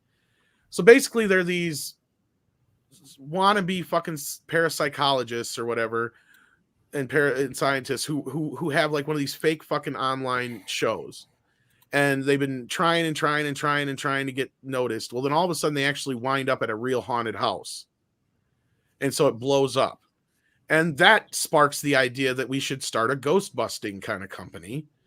And it's their own version of it, and it goes from there. And it's not this, like, it was sort of like the original, but it's almost completely different. It's its own kind of thing, right? Right. Mm-hmm. Instead, I think people wouldn't have had a problem with that if you weren't trying to emulate everything from the first movie. Like, because that's a completely different angle to it in a way. And also, I would say if you don't erase the movies. Exactly. Well, not just that. That's where I said ignore any. You don't get to use the Ghostbuster theme. You don't get to use that logo. They're set in the same world, but you don't really have to bring them up. Well, they don't even have to be set in the same fucking world. And that's where it didn't have to even be called Ghostbusters. That's where I really think that they lost sight of this, because Paul Feig at one time had a good thing going. He was taking male-centered genre films and making them with a female twist. He could have done the same thing with Ghostbusters and just called it Ghost Breakers or something else. Or Ghost Hunters or whatever. And we got the idea. Yeah, this is like Ghostbusters, but it's a little bit different twist. And I don't think anybody would have gave a shit. And it probably even would have been popular. That's true. That's probably true. Like I said, if you just like make a movie similar to the other movie without saying it's like a remake of that movie or something. Yeah, definitely. Because if you actually read into the stuff that we reported on A Midnight's Edge, Paul Feig, when he presented, he didn't really want to make a Ghostbusters movie. He basically wanted to make Women in Black. I don't know why they didn't just give him that. Be like, here you go. Men in Black, Women in Black. There you go. Perfect idea. Because that's what he wanted to do, was all this interdimensional alien ghosts and shit. And that's also where I was like, why didn't they just decide then that they should have done a Ghostbusters and Men in Black crossover? Like, because of all series, like all franchises that make sense to cross over, it's those. Because you know what? Aliens gotta have ghosts too, right? And you can just set it up that like Tommy Lee Jones knew fucking Dan Aykroyd and Harold Ramis or something like that in college or something. Like, it's not that difficult to do. And you lost a fan, Tom. HVP says, and I think I wanted Tom to be my 4K sensei. I bought it used, hilarious. So they didn't get my cash. I bought it used. Okay, that's for good. Research, and I get to write it off of my taxes. There you go. There's your taxes. There's Tom's redemption for you. But yeah, I totally agree. I do think, I mean, there's been so many movies made throughout time. There's going to be similarities between movies, and there's ways to do movies that are similar to other movies and put your own spin on it without taking away what the other movie stood for. You know, because before Ghostbusters, I didn't really like Spy all that much. I was like, it's all right. But like, I did like The Heat, and I did enjoy Bridesmaids. But after Ghostbusters, I revisited Bridesmaids, and I didn't like it. It's because that humor stuck out. Yeah. you can see it now. The way Exactly. I haven't even Yeah. seen Bridesmaids. It was a decent film. And that's the funny thing. Melissa McCarthy got nominated for a fucking Oscar for that movie. she did. And who That's why thought- Paul Feig was a big deal. That's why this whole thing happened between all that business, and that's why they let him just kind of muscle in and do his own thing, because he didn't want to do Ivan Reitman's script. Mhm. He didn't want to do Ghostbusters 3. It makes sense. It makes sense. But sadly, we got what we got, and it turned out to be awful. But if it Wait, wasn't for that movie, we didn't- wouldn't have got this movie. So Yeah, Oh, that's so true. you saw it, Greg?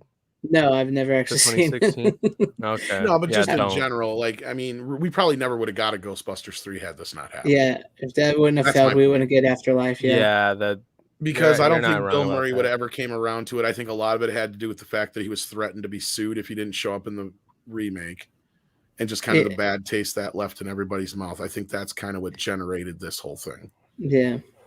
Though I will say I don't own it, but I was given a free digital copy of it on Vudu. It's like if you there's like when you put in so many movies, they give you a free copy. And like I was going through my movies one day, I was like, why do I have this movie in my digital library? And then Well, I the realized sad that's part why. We're doing before I run off to watch Ghostbusters Afterlife tomorrow. We're doing a live roundtable on the first two films, like I said. Yes, yeah. But sometime like this weekend, we're gonna talk about Ghostbusters 2016, Oh. the extended cut. So I have to watch it again. Oh God. Oh. That's I barely remember it. Like my brain has like purged the memory from most of the movie from my head. So I have to rewatch the theatrical cut, which is the 3D version, and then I go watch the extended cut, which is the 4K version. Oh God. So I can compare and Dude. remember, because I never watched the extended cut. I just went and watched some of the scenes on YouTube till I couldn't stand it anymore. I can't watch. I basically it no more. watched enough to see that we weren't, because I mean we already knew we were, it was just kind of a confirmation on our, because that was when I first came into Midnight Side. So It reminds me. I'm not gonna lie, I would love to see a live reaction of FanZcene watching Ghostbusters. I don't think I could watch it. I've seen like Tom. I've seen parts of it like online and stuff where I was just like, no, I can't do this. It is. Oh, I bad. saw the theater, but like I said, I kind of tried to erase the memory of it. And it was It funny reminds- because it was opening day, and there was only one other set of people. Like it was me and my girlfriend at the time, and then the only other people in the theater were an older couple and what seemed to be their grandkids, like 3 grandkids. And there was only one scene that they laughed in, and What that was was that? It was where the dean's like flipping the bird at them where they're getting fired. And I'm like, that wasn't even really that funny. I don't even remember. And there was that. like one joke that was cut a little bit better in the movie than it was in the trailer that kind of did make me chuckle this time. And that's the one at the concert where she's got the ghost standing on her and shit. That's the thing, is Leslie Jones, she is the best part of the movie. Really, I can't Yes. stand her. I can't either. neither. That's the funny part, but she is actually the best part of the movie. She has the closest to any jokes, and she has the only story arc that's kind of like, you almost feel sorry for her because she leaves a decent job to be with these women, and you're like, why the fuck did you do that? You're actually not wrong about that, Tom. Now that I think about it, I mean, I don't like any of the 4 like women in that movie. I don't think they're funny, but yeah. I don't know, man. I can't bring myself to watch it. No, because like, and talking about like Kristen Wiig, I'm not a fan of her, Oh, and no. that's one of the reasons why I hated Wonder Woman 84 was like some people liked her as Cheetah, but I'm like, she played the same. She was the most fucking miscast character in there. Oh, Like, what the fuck? Absolutely. And when I watched that movie, I'm just like, it's just her playing the character she played in Ghostbusters 2016. In everything, yeah. She's one of them actors that just plays the same thing in every movie they do. She Yeah, has the same shtick, yeah. yeah, it's terrible. So yeah, I got one more pick after this. So who's Okay. next? I think It's your me. turn, Greg. I have. It's not 4K this time, but I have Kingpin. Good film. I love this movie. I And saw you this managed movie. to get it with the slipcover too. Oh yes, because I bought it brand new. So did I. Yeah, that So, was yeah. way back when. I haven't seen it with the slipcover in a long time. It's sparkly. Yeah, you can't really see it on the camera. Can't but really see it's the all sparkly. sparkly like a bullet. Is it a Blu-ray? Yeah. This is Blu-ray. Yes, it's not Okay, on 4K yet. But yes, this is a great flick. I saw this in the theaters when it came out, and I've loved it ever Speaking of Bill since. Murray, yeah. Yeah, speaking of Bill Murray, dude, it's in my list. I still need to watch it. I got up early and I took the liberty of milking your cow. We don't own a cow. We own a bull. He's like, it took a little while to get him warmed up, but once I got him going. I don't want to ruin the whole joke for Oh Ruben. yeah, you don't know. No, I've heard a lot of good things about it. Oh, it's so good. It's so What do you good. mean you play 12 frames? We're Amish. Go ahead. We always do everything 2/3 as much as you guys or whatever it was. I can't remember now. It's been like 10 years since I've seen the movie. He Munsoned it. He Munsoned it. Yeah. Bill Murray's fucking comb over. Yeah. Oh man, when he does the commercial last Ferrelli Brothers movie, let's be real. I mean, Dumb and Dumber 2 is okay, but like this was the last good one. I didn't really care for Something About Mary. I like the movie they did right after Mary. this, but maybe if I watch it again, I'll see it with different eyes because I'm not as cynical now on classic films. I liked it, but yeah, I would agree that Kingpin's a much better movie. It is hilarious. Bill Murray, like you said, with this comb over, that Chris Elliott scene when he walks up to him in the bar. Oh my god! Yeah, he's like, "I will give you $1 million if you." Yeah, decent proposal. Yeah, which was in every fucking trailer too. Yeah, it was. And then like that commercial Bill Murray does with the he's over sometimes he's in the morning before I even wake up. The kids and he snaps that woman's thong when he it's good. It's a good one. And that's the unrated cut too. Yeah, it's good to extend it and the original. So yeah. It's good. It went to fucking they're nice enough to leave the original on there, which you can't do with Dumb and Dumber, and pisses me off because to me now Dumb and Dumber, the unrated cut ruins that movie. Oh really? Yeah, because the jokes are just more gross, and then there's this whole like fucking a little bit of like extended bit they add that's just like you're like they cut that out for a good reason. Like it just kind of distracts from the movie, and yeah. But it makes sense. But to me, I was just so used to seeing the PG-13 version, and it just the additions didn't help. Yeah, see, that's what I was talking about. Like when we talk about the extended Rambo thing, which was now I know is worth it. It's like sometimes those extended cuts, like Dumb and Dumber extended cut, is not worth it. Normally, they are just cash-ins. Yeah. Yeah, but yeah, this is pretty good, and I like it. And if you have not seen it, Runner, I think you would definitely like this movie. Yeah, from what I've heard from people, it does sound like the kind of movie I would like. So yeah, you would do it. And Maria here says the first Dumb and Dumber was filmed at my hometown, and a good amount of people in the film I went to school with. Cool. That's cool. Yeah, but go on, Runner. I was gonna say because it's was it Bill Murray and Woody Harrelson? Woody Harrelson and Randy Quaid. I like Woody Harrelson. I think he's a great actor. Yeah, he's good. That movie's hilarious. There's a scene in it with the girl, the Vanessa Angel. I don't want to spoil too much, but like she gets to this fridge and she comes out and she's got a white dress on, and so like she goes to the fridge real cold to get them beer, and when she comes back, her nipples are poking out, and then like, won't you go get him another one? And she goes to go get another one, and Randy Quaid's like, no, I got this. And he walks over and does the same thing. He comes back, he's got these gigantic freaking nipples coming through his white shirt. That's cool. Maria says they filmed Dumb and Dumber near her hometown, and she went to school with a lot of people in the movie. That's cool.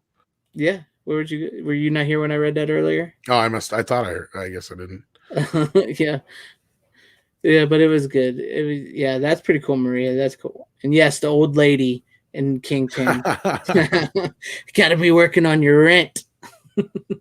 Yeah, I mean, to me, this one is the one where the Ferrellis took the grossness as far as they could go. That's where it went a little too far for me, and Something About Mary. But again, I have not seen it since it came out. I should give it a rewatch.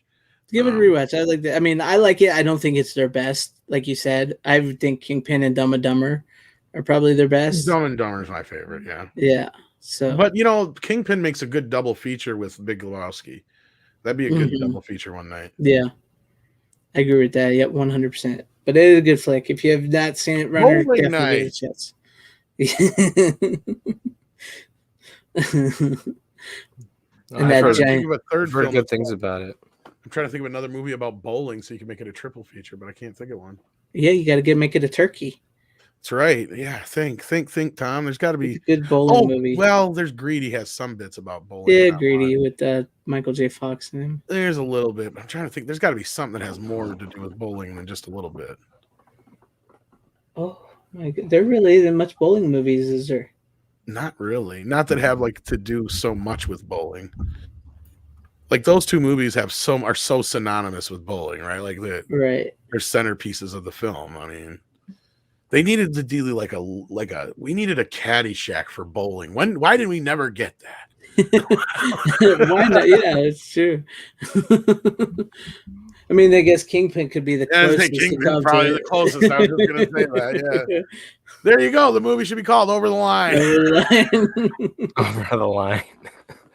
You're over the line. Mark it. This isn't fucking damn. There's rules. Am I the only one around here?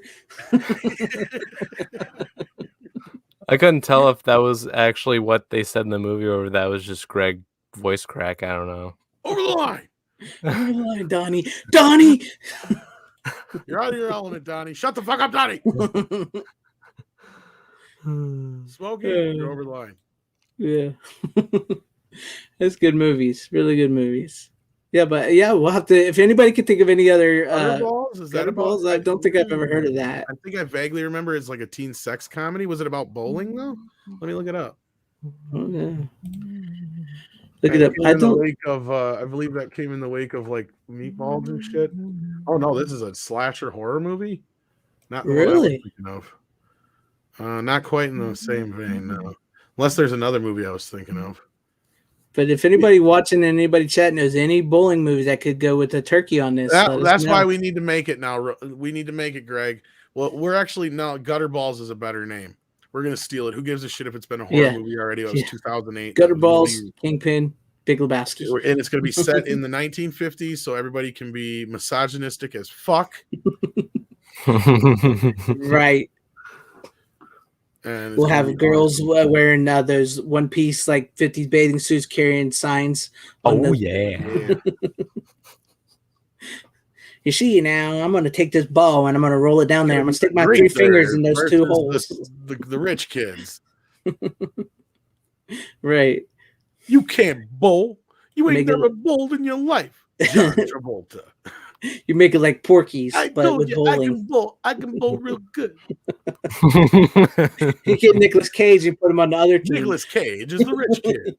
Yeah. We're totally gonna kick those greasers' ass. You gotta make sure he has the pop collar and everything in the polo shirt.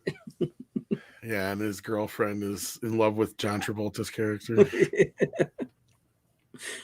I would watch the shit out of that movie. I really would. And Olivia Newton-John and Michelle Pfeiffer. Did they switch girls in the midway? With my balls. I told you I hate it when people play with my balls. I got a special ball for strikes and I got a special ball for pickup. And you always fucking with my ball. Why the fuck? That's good. That's good. Oh shit. And one of the girls has got to be named Candy just because. Oh yeah, Candy. They did have that stupid bowling song in Grease too. Yeah. Oh man, I haven't seen Grease 2 forever. That's a bad movie. Good reason for that. That is a bad movie. I've heard a lot of people say it was bad. I haven't even seen the first one, so I don't know. The first one's good. The second one is, oh my gosh. I'm not. Here's the thing. I'm not like the biggest musical fan. Strike 3, you're out, turkey. Turkey, did you hear that shit? I'm gonna fuck him up. That's good. But yeah, if you're not into musicals, you're not gonna like Grease. Well, I mean, there's some like I like the Blues Brothers, so there's that. I love it that I've created this 80s movie that never happened. I mean, it would Late be 70s movie that never happened. It would be a Well, great freaking movie, though. A great freaking movie. yeah, maybe Tom, you should make that movie. That If would I be could do amazing. like some deep fake shit and like, I mean, I could do the voice part. I ain't worried about, but like the deep fake shit and stuff, and like, yeah, it'd be awesome. We need to get somebody to find some bowling movie clips, 50s greasers and rich preppy polos. Grease too. Yeah, Grease too. That you take from stuff from that, and then a little bit from Peggy Sue Got Married for Nicolas Cage. Yeah, and deep fake it, and Tom can do the voices, and we would have a hell of a movie. Gutter balls, they're over the line. I could be the little sidekick. Yeah, get him, man, yeah. Oh yeah, you gotta have what's his face, Eddie Beeson in there somewhere. You got him, man. You could kick that guy's ass. He's the best. Oh Lord. And then you got to come up with some famous person now who wasn't famous then to be in it as well. Yeah. Little part. Danny DeVito. No, he was too famous then.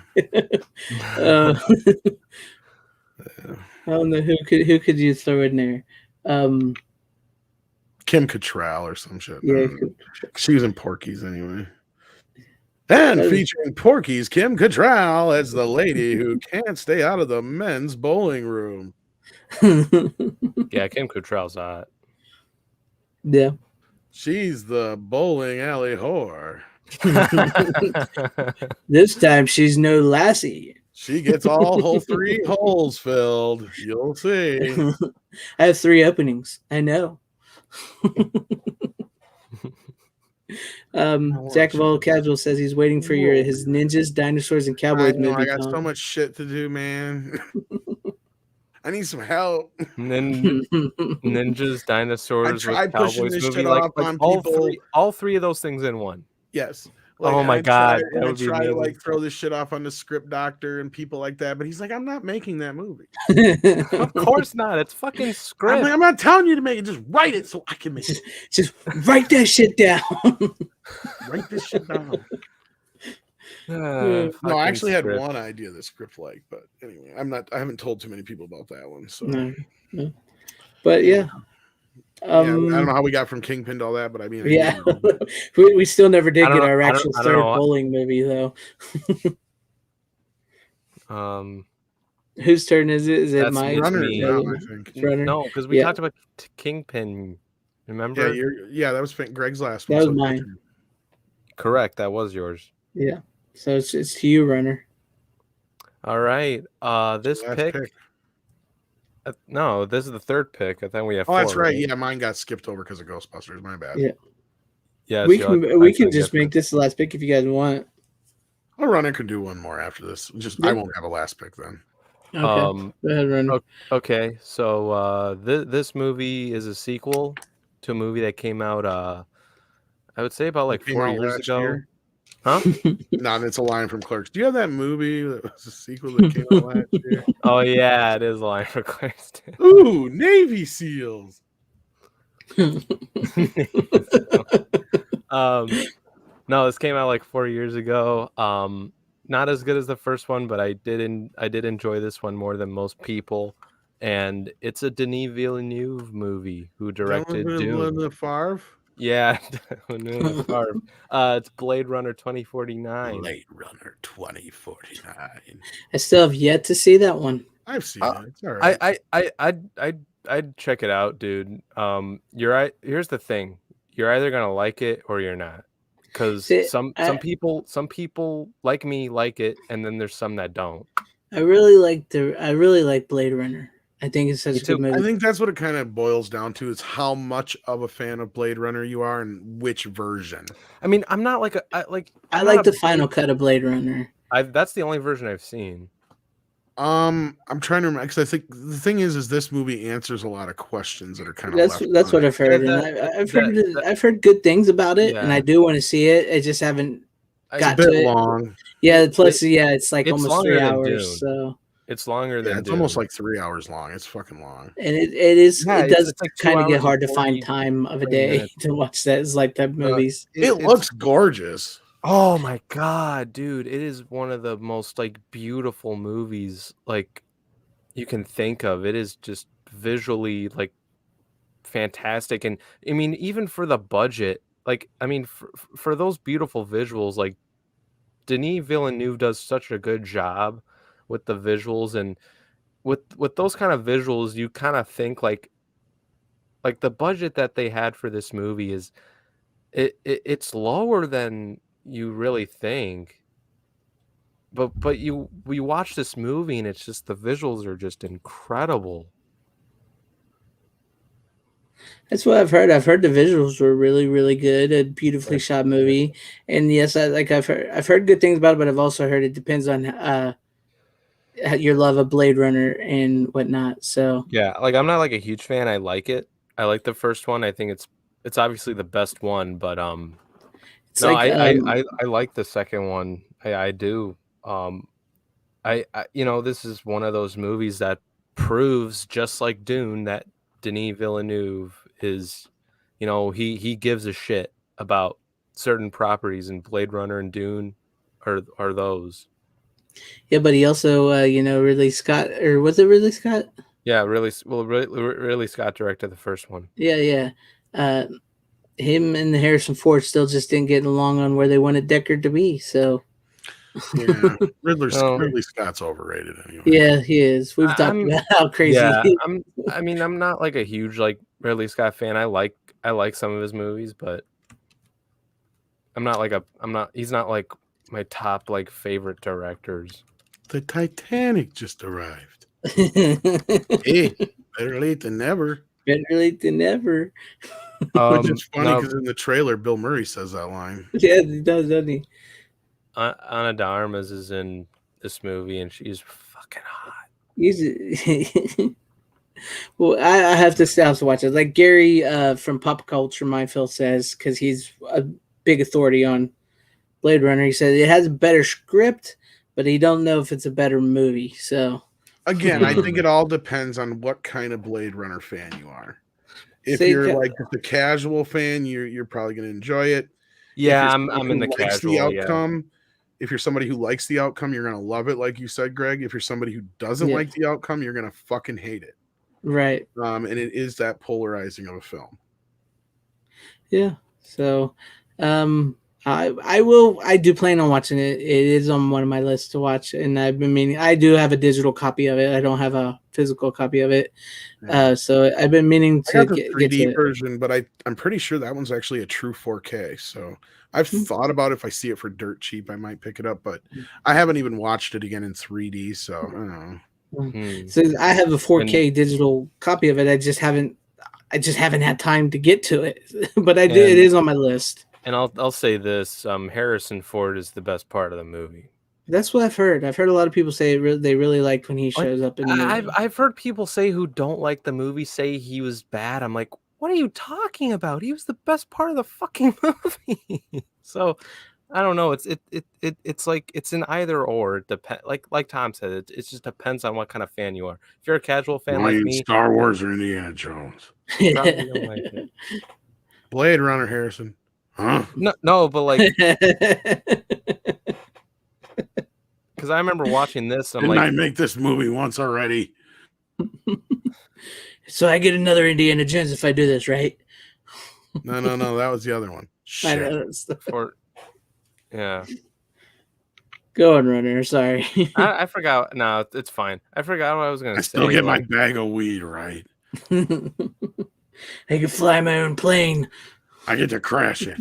No, yeah, like what I was going to say is like Harrison Ford in this movie actually plays Deckard, unlike him playing Han Solo in The Force Awakens. He was always a fan of the first film, I think, and the character, I think he felt like he never really got to explore it all that much, and it was one of those underrated films, or it kind of flopped on impact, and then it did gained a bit of an audience over time. But clearly, what this second film showed was that the audience wasn't nearly as big as Warner Brothers was banking on, and B, doing what they did with this film wasn't going to do anything but polarize the fans. Yeah, from what I heard, it also didn't do all that great. No, it didn't. I mean, it did okay, but considering the budget, it didn't. So yeah. It's kind of the same thing with the first one. It was destined to kind of be in that frame of type movies where it was never really going to succeed in the theaters, but depending on like we said, depending on, and I believe Dune was cheaper than Blade Runner. It was, yeah, by a long shot.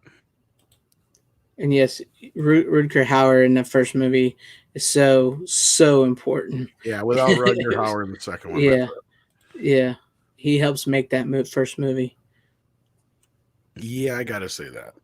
Yeah, but yeah, Runner, that's a good one and good pick. And like I said, I will get to watch it. I will get to watch it as soon as I find time. Well, you have it on digital, right? Yes, I have a 4K digital copy of it. Well, there you go. Watch it on 4K digital, and then see what you think, and if you like it, get it on. The problem is finding 3 hours of my day. See, my problem is I don't really remember much. Well, you watched the Snyder Cut, right? I did, but I watched that on a Saturday night when I was free. The only part I really remember. I'll watch it on a Saturday night when you're free. Spoiler, yeah. Mm-hmm. Yeah. So we'll have to see. We'll see. I don't know if that says anything about the movie at all. The only part you remember was a spoiler. I mean, I remember some visuals, and then there's just one part I remember, and that's the only part I can really remember is kind of Robin Wright's in it. But yeah, that's not the spoiler. No, I'm saying Jared Leto's in it too. Yeah, it's got a really decent cast. Yeah, it's got a good cast. I'm not a big fan of Leto's, but he does play a decent part here, I guess. I mean, I'm not quite sure what they're doing with it. I mean, that's the other thing. It's kind of confusing in some parts. Yeah, I like Jared Leto as an actor. You really probably got to be a nerd of the franchise, which I'm not, so that doesn't help. Yeah, I'm not like a nerd of it, but I really enjoy the original. You know what I mean? Absolutely. So that's my biggest concern with watching the sequel. No, I give it a chance. Speaking of time, considering the time, it's probably a good thing that my next one is my last one. Okay. What do you got for us, Tom? You want the truth? Can I handle it? Can you handle the truth? You can't handle the truth. That Demi Moore. Now she had a rack. One of the greatest courtroom dramas ever. A Few Good Men. Now, granted, let's be real. If this is a real court case, they were weighing on some really big what ifs. But it's just such an engaging film. You've got a stellar fucking cast. Mm-hmm. Rob Reiner knocks it out of the park. I mean, it looks gorgeous on 4K. You got Tom Cruise, Jack Nicholson, Demi Moore, Kevin Bacon, Kevin Pollak, just to name the main cast, plus Kiefer Sutherland. I mean, and so many more in this movie. It's a great, great film. I don't know what else to say other than, if you haven't seen it, do yourself a fucking favor. And it's actually on sale right now for $15. Yes, and speaking of which, there's tons of sales for those for 4Ks and stuff right now. So if you want to get movies like that, now's the time. But you're right. It's a you gotta ask me nicely. You can't. I still just that line. You can't handle the truth. It's still. You want the truth. You can't handle the truth. But what if this happened? So what if it did? I mean, you really have to bait somebody really hard. That's what I mean. They're oh yeah, because I mean, I had not seen the movie.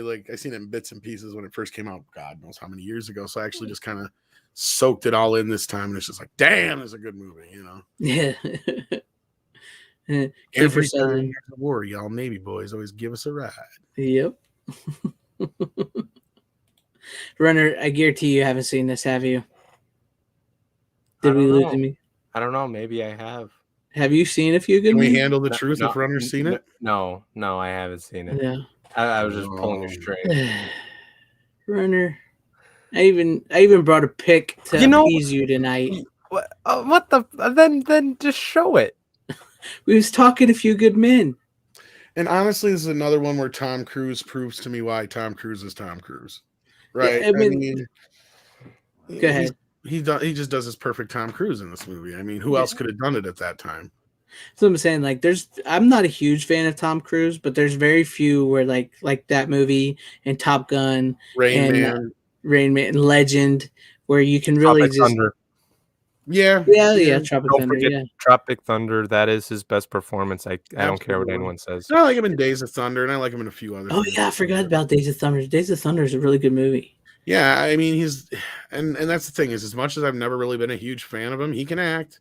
Yeah, And that's I what I'm keep saying. hearing Yeah, good like stories about him. That's like what hurts. Yeah, like my dad isn't a Tom Cruise fan at all. He like hates him, and I'm like, okay, you need to watch Tropic Thunder. I don't hate him. I'm just not like a big fan of his movies. But then, like, you watch his movies and you're like, "Damn, this man can act." And but you're like Tom said, you hear all these stories about him, and it kind of like it's crazy. But Lasso, you're right, except for one bit, and that was just the poison aspect. And that's where, like, I wish that's where their key to that case was, and that's really what they should have keyed in on more so, because especially even by that era, like, testing for certain chemicals and shit like that was way more beyond and advanced than they're kind of portraying it in the movie. Like, yeah. But otherwise, like, yeah, most of Nicholson's points are on point throughout most of the film. He's not totally wrong. What was wrong was the whole way it was handled, basically. Glisner, get out here with that Rock of Ages shit. Get out here with that. Oh, fuck that noise. that movie is shit. But yeah, man, that is one of Tom Cruise's best roles.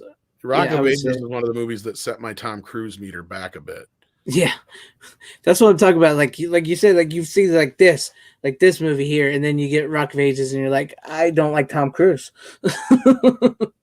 Yeah, like, it's kind of like, it was like Vanilla Sky was another one of those. There's a few other ones. He's just like, yeah. And Tyrell says watch him in Magnolia. So I've never seen Magnolia, but ain't that movie like 8 hours long or something? I fucking hate that movie. Hate it with a passion. Make me sit through 3 fucking hours for it to rain goddamn frogs. What the fuck is that shit? Nothing tied up. Whole bunch of nonsense for 3 hours for nothing. If somebody can explain that movie to me, great. But I don't see it. And I'm really, really good at picking out symbolism in films. Like, just go listen to our Carlito's Way conversation we just had. Like, I'm pretty good at picking out a lot of the fucking symbolism in films. But yeah, that's P.T. Anderson. Fuck him. I hate Paul Thomas. Fucking hate him. I respect what he's done as far as like for the industry, and he was in that independent wave, but fuck him and the horse he rode in on in that fucking movie. It is the most pretentious shit I've ever seen. When I couldn't believe after I got done watching that fucking movie. I'm like, what the fuck did I just watch? Sorry, guys. That movie was a big fuck you to me. Like, and again, I'm somebody who, especially when I watched that movie, I was somebody who always tried to find something to like about every movie, because I had to find a way to recommend it to people. And like that, I couldn't find a way to recommend. I like that movie. I detoured people from. Wow. There's too much stupid symbolism that doesn't mean shit in that fucking movie. Somebody please explain it to me, because I am lost as fuck. Yeah, I can't. And granted, I saw that movie 20 years ago, but still. I've never seen it. So, because I don't know, I just never seen it. And I always thought it was like 8 hours long is one of the reasons why I've never seen it. And this is my recollection of it. Like, Tom Cruise and a bunch of other actors play like, there's like 5 different randomly somewhat intersecting storylines, and none of them really get tied up. And then all of a sudden at the end of 3 hours, it just starts fucking raining frogs. And that's the end of the goddamn movie. And not only does it rain frogs, we're talking like splat on the fucking window and shit like that. See, all I can remember is seeing like a trailer with Tom Cruise. He's got like the man bun hair ponytail thing, and he's got like a motivational speaker or something. Yeah. That's all I remember. Yeah, that's what he does. And like I think his was one of the storylines that's not even tied up. So like there, and then I'm trying to like play my brain back for the last 3 hours. Like, where is the setup for this? Right? Like I'm trying to remember, did somebody say something about it raining frogs somewhere or something? Even if I missed it, it's still the dumbest fucking ending I've ever seen to a goddamn movie. And I watched some dumb shit. But yeah, so 9.9 times out of 10 when somebody'd ask about that movie, I'd say it's a piece of shit. Unless I knew they were some artsy fartsy person, and then I'd be like, you might like it, but it has a weird ending, and that's about the best I could tell them. And I'm like, you got to have 3 hours, and you got to really like Tom Cruise and shit like that.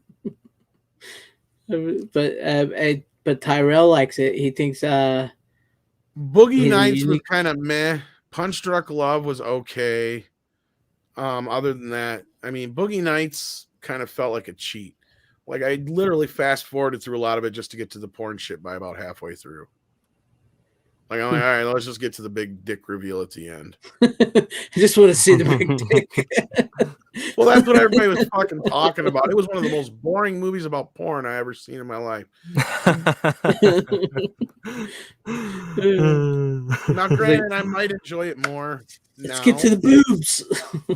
Yeah. I haven't seen There Will Be Blood because I didn't like his other movies, but people have told me that's really good. I drink your milkshake. Yeah, see, like I know most of the bits now, so that's the other problem.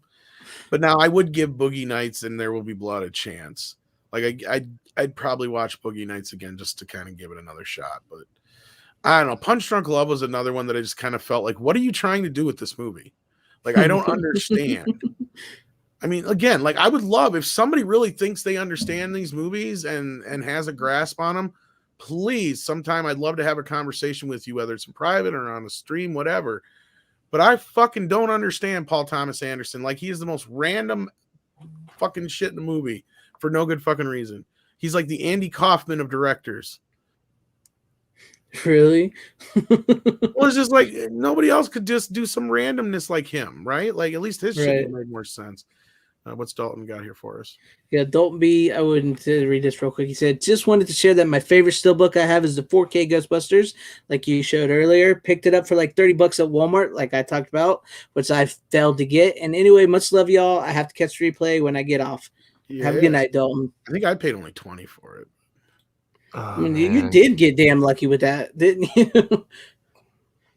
That's the point. Just go with it. Just go with the Magnolia. Go with it. Let the frogs rain, man. Fucking 3 hours. You got to give me something. I will stick with you, but you got to give me something. Something better than that. Because like I was hard pressed getting through that motherfucker. Now I just want to watch it just to get to the frogs. Did he make that other movie with like The Rock and Kevin Smith and shit? What the hell was it called? I can't think of it. I hated that. Yeah, I hated that movie with Sarah Michelle Gellar and The Rock. And is that what you're talking about? Futuristic movie and I can't remember what it is called. But yeah, I know what you're. It's from the Donnie Darko people. I was going to say, did Kevin Smith direct it?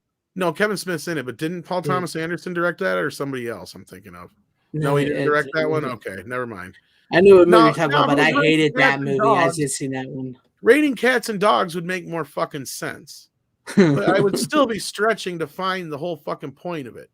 I'd be like, even if he ended it that way, I'd still be like, you're just a pretentious motherfucker, Southland Tales. But I don't think he didn't direct it. Okay. No. I thought he did. But anyway, I walked out of that one pretty quick too. But yeah, I hated that movie. Fucking no, like if it had been Raining Cats and Dogs, I'd still been like, you're just being a pretentious asshole and doing this shit because you think you're doing something fucking clever, and it's really just because you don't know how to end your fucking movie. How do we don't have a point? Let the frogs come down. Like you don't have a point. That's the whole thing I got out of that movie. Please, somebody, if you again, nobody's coming back with any explanations. So. That like I don't want to I've never wanted to see the movie. Now I want to see the movie just to see their frogs come raining down. The ending. Fuck the rest of the movie. There's nothing. It's boring shit. It's like just average everyday, like I'm trying to like nothing sticks out to me in my memory that really happens that is like all that like ooh or anything like that. Just I don't know. Let's get past it. Sorry. Okay, let's go to my pick. I brought this specifically for Runner. Runner, I brought this for you. All right, this is my Snyder, isn't it? no. It's the Death of Superman 4K. I actually haven't watched that yet. I haven't seen that version either. I've seen the older Death of Superman. This one is actually really good. Really? I was surprised about how good this one was. I didn't watch it because I felt like I had a gut feeling that it was gonna be one of those like bad ones, and I didn't want because it's one of my favorite Superman stories. This one is really good. They do justice to the graphic novel, and I like the whereas like the graphic novel is basically it's a different Justice League. It's not Batman, it's Wonder Woman and all them. Well, they integrate Batman, Wonder Woman, the Flash, and Green Lantern into this really, really well to tell the story, and it sticks pretty close to the actual graphic novel. So I really like this one. Now, the Reign of Superman, the sequel, that movie can fuck itself. That movie sucked. The sequel to this, where they tried to do it all together, no, they fucked that story up bad. I'll go off on a Tom rant on that movie. The fucking Hillary Clinton in that fucking movie, and what they do with the Green Lantern. Oh my god, it is so bad. It is so fucking bad. But the Eradicator and Superboy are pretty good in the movie. But other than that, man, that movie, they missed the whole point of the story for that.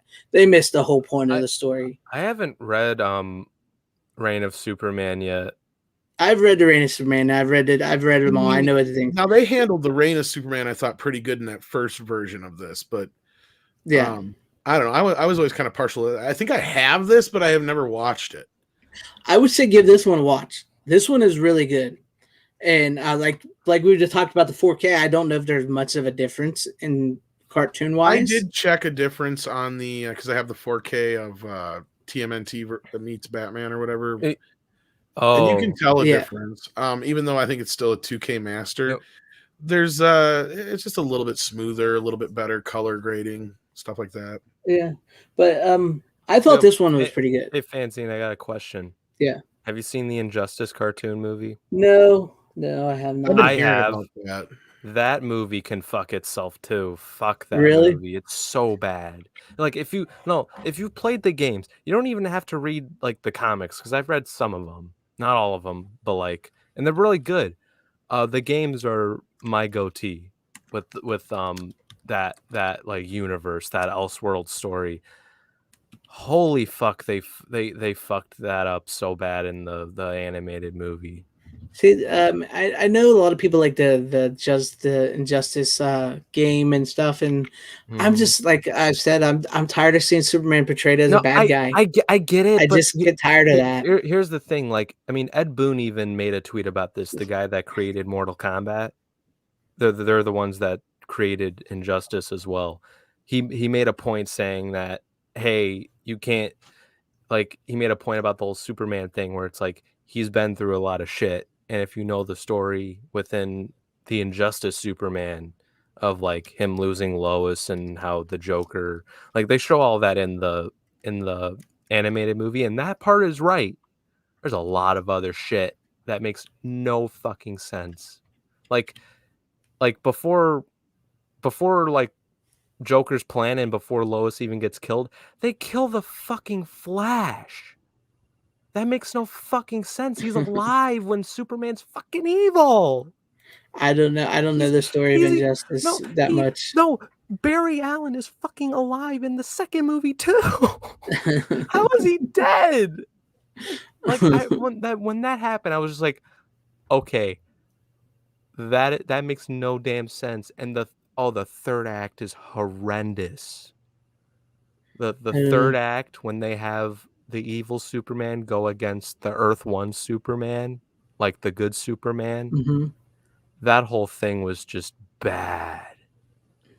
And you remember that scene from Man of Steel where Superman's punching Zod and he's like punching him like 3 times like up in the sky. You know that shot?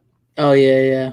Yeah, they did that in the That's his super move in the second game, but they did it in the cartoon, which I'll say, I don't know, as a fan of Man of Steel, that was pretty cool, but the movie still sucks ass. It was so bad. What else? Like, I don't know, and oh my god, Dick Grayson's death was fucking terrible. That execution was horrible. Like, he does die in the comics, but Damian just throws his stick at his head, and he fucking dies from that. Like, you could at least get, like, a coma from that. You don't fucking die from that shit. I mean, I don't know, man. that movie was so fucking disappointing. Like, like, the idea of an Injustice cartoon movie is brilliant.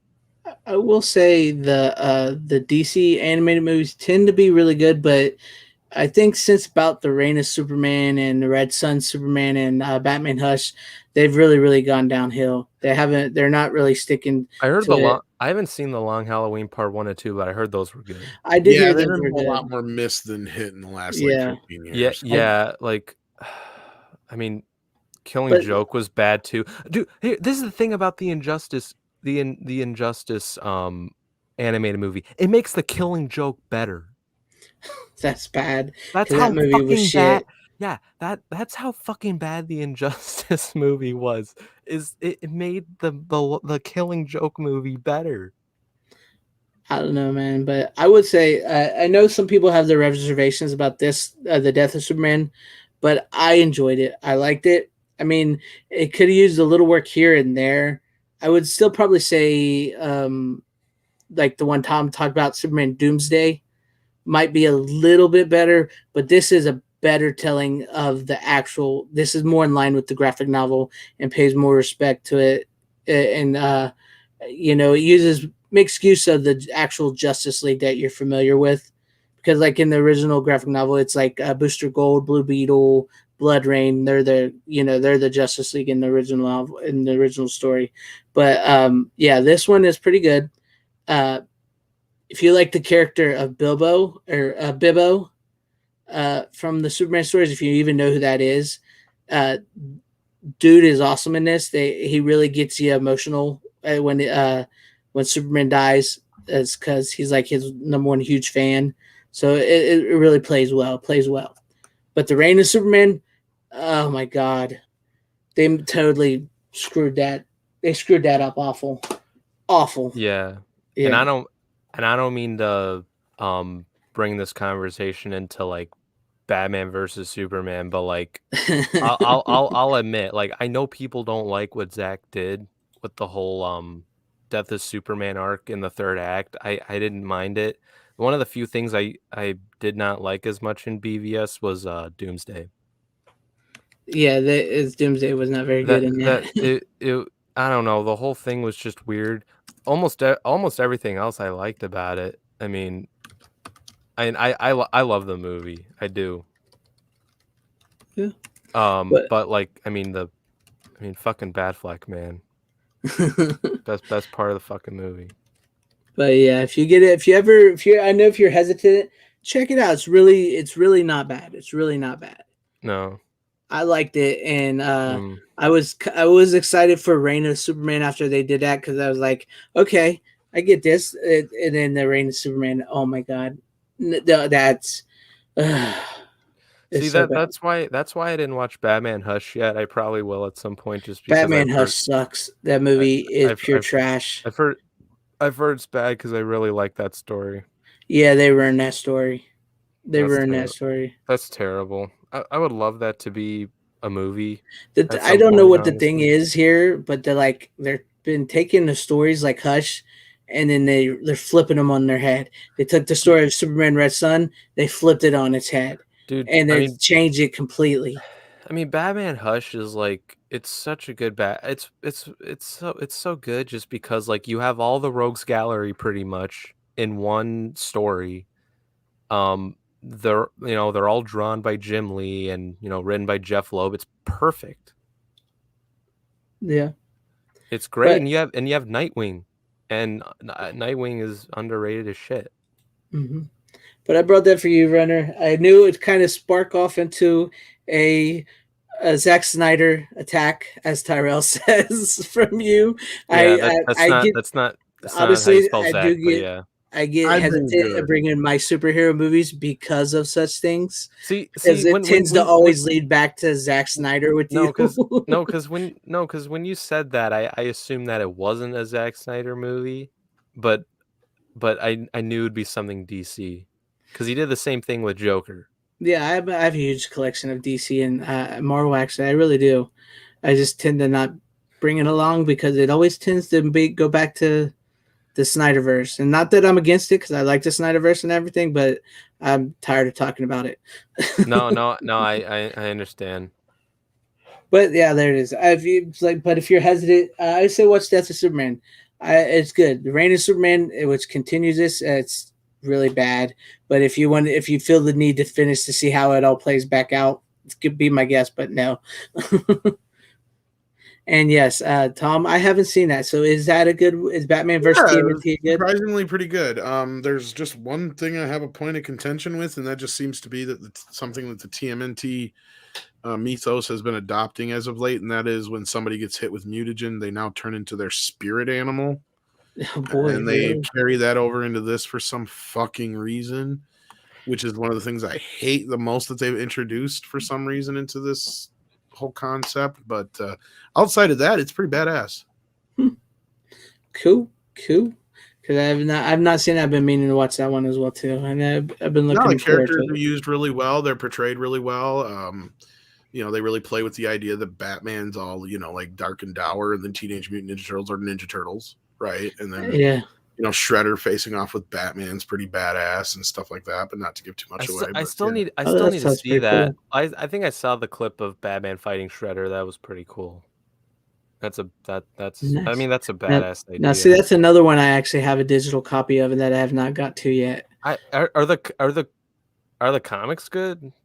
I don't know. Tom might know. Never actually read them, to be honest with you, so I couldn't tell you. But if they're based on them, then they're probably pretty decent. Yeah, because I actually heard pretty good things about him, I think. I don't know. I'm really hesitant of getting certain comics because most of Mm, them, like right now, that they're making are just bad. but yeah, that's good. It's good. I brought that just for you. So that was pick, and there we go. So we do have. You can do you one more pick, Runner, or you can save it till the next time you're on because we have gone about 2 hours and 21 minutes. No, I'll So save it. you want to Actually, save it? Save it. yeah. Okay.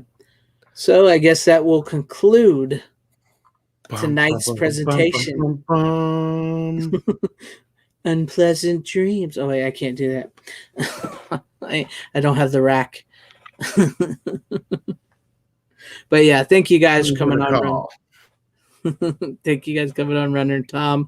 Hell to everybody in chat. Lasso Truth, Mr. Plague Doctor, Dragon Master 360, Random Brad Creator, HVP, the Jack of All Casuals, Maria, Tyrell 72. I think I got everybody. Oh, Dalton P, and there was that Evangeline guy. I can't remember how to say his name. Oh, and Deleted Scenes. Yeah. Thank you guys for hanging out with us. And I hope you guys had a good night and had some fun. And go out there, get you some physical media, start your own collection. I do have a video dropping tomorrow where I talk about it's why it's time to start your physical media collection. So Yes. be prepared for that video tomorrow. But yeah, I'll give you a starter for those who need to start immediately. do it. It's fun. Just do it. Make sure Do it. Plan like how much you're spending, go to your local Best Buy, Walmart, or whatever sells Good time physical price media. wise too. Yeah. Exactly, that too, and at least have a budget of like $200 to $300. Mm-hmm. That's just me though. If you want to actually deep dive, but if you're getting little, I would say $100. I mean, right now is the time to start too, because there's so many Black Friday sales. You could start a pretty good collection right now for really cheap. it's honest, a 4K collection right off the bat. I mean, there's so many. Like I was caught it on Tom's 4K for you, and I actually bring it up in my video. Drop it tomorrow. Is like there's so many 4Ks right now on Amazon for $9.99, some $7.99, and they're like newer movies and older movies. I mean, you could start a collection like that real quick. So be prepared, and as always, thank you for watching. We should be back next Wednesday at 9:30, and we'll have some more physical media for you and good times. And as always, how you doing? Bitches leave.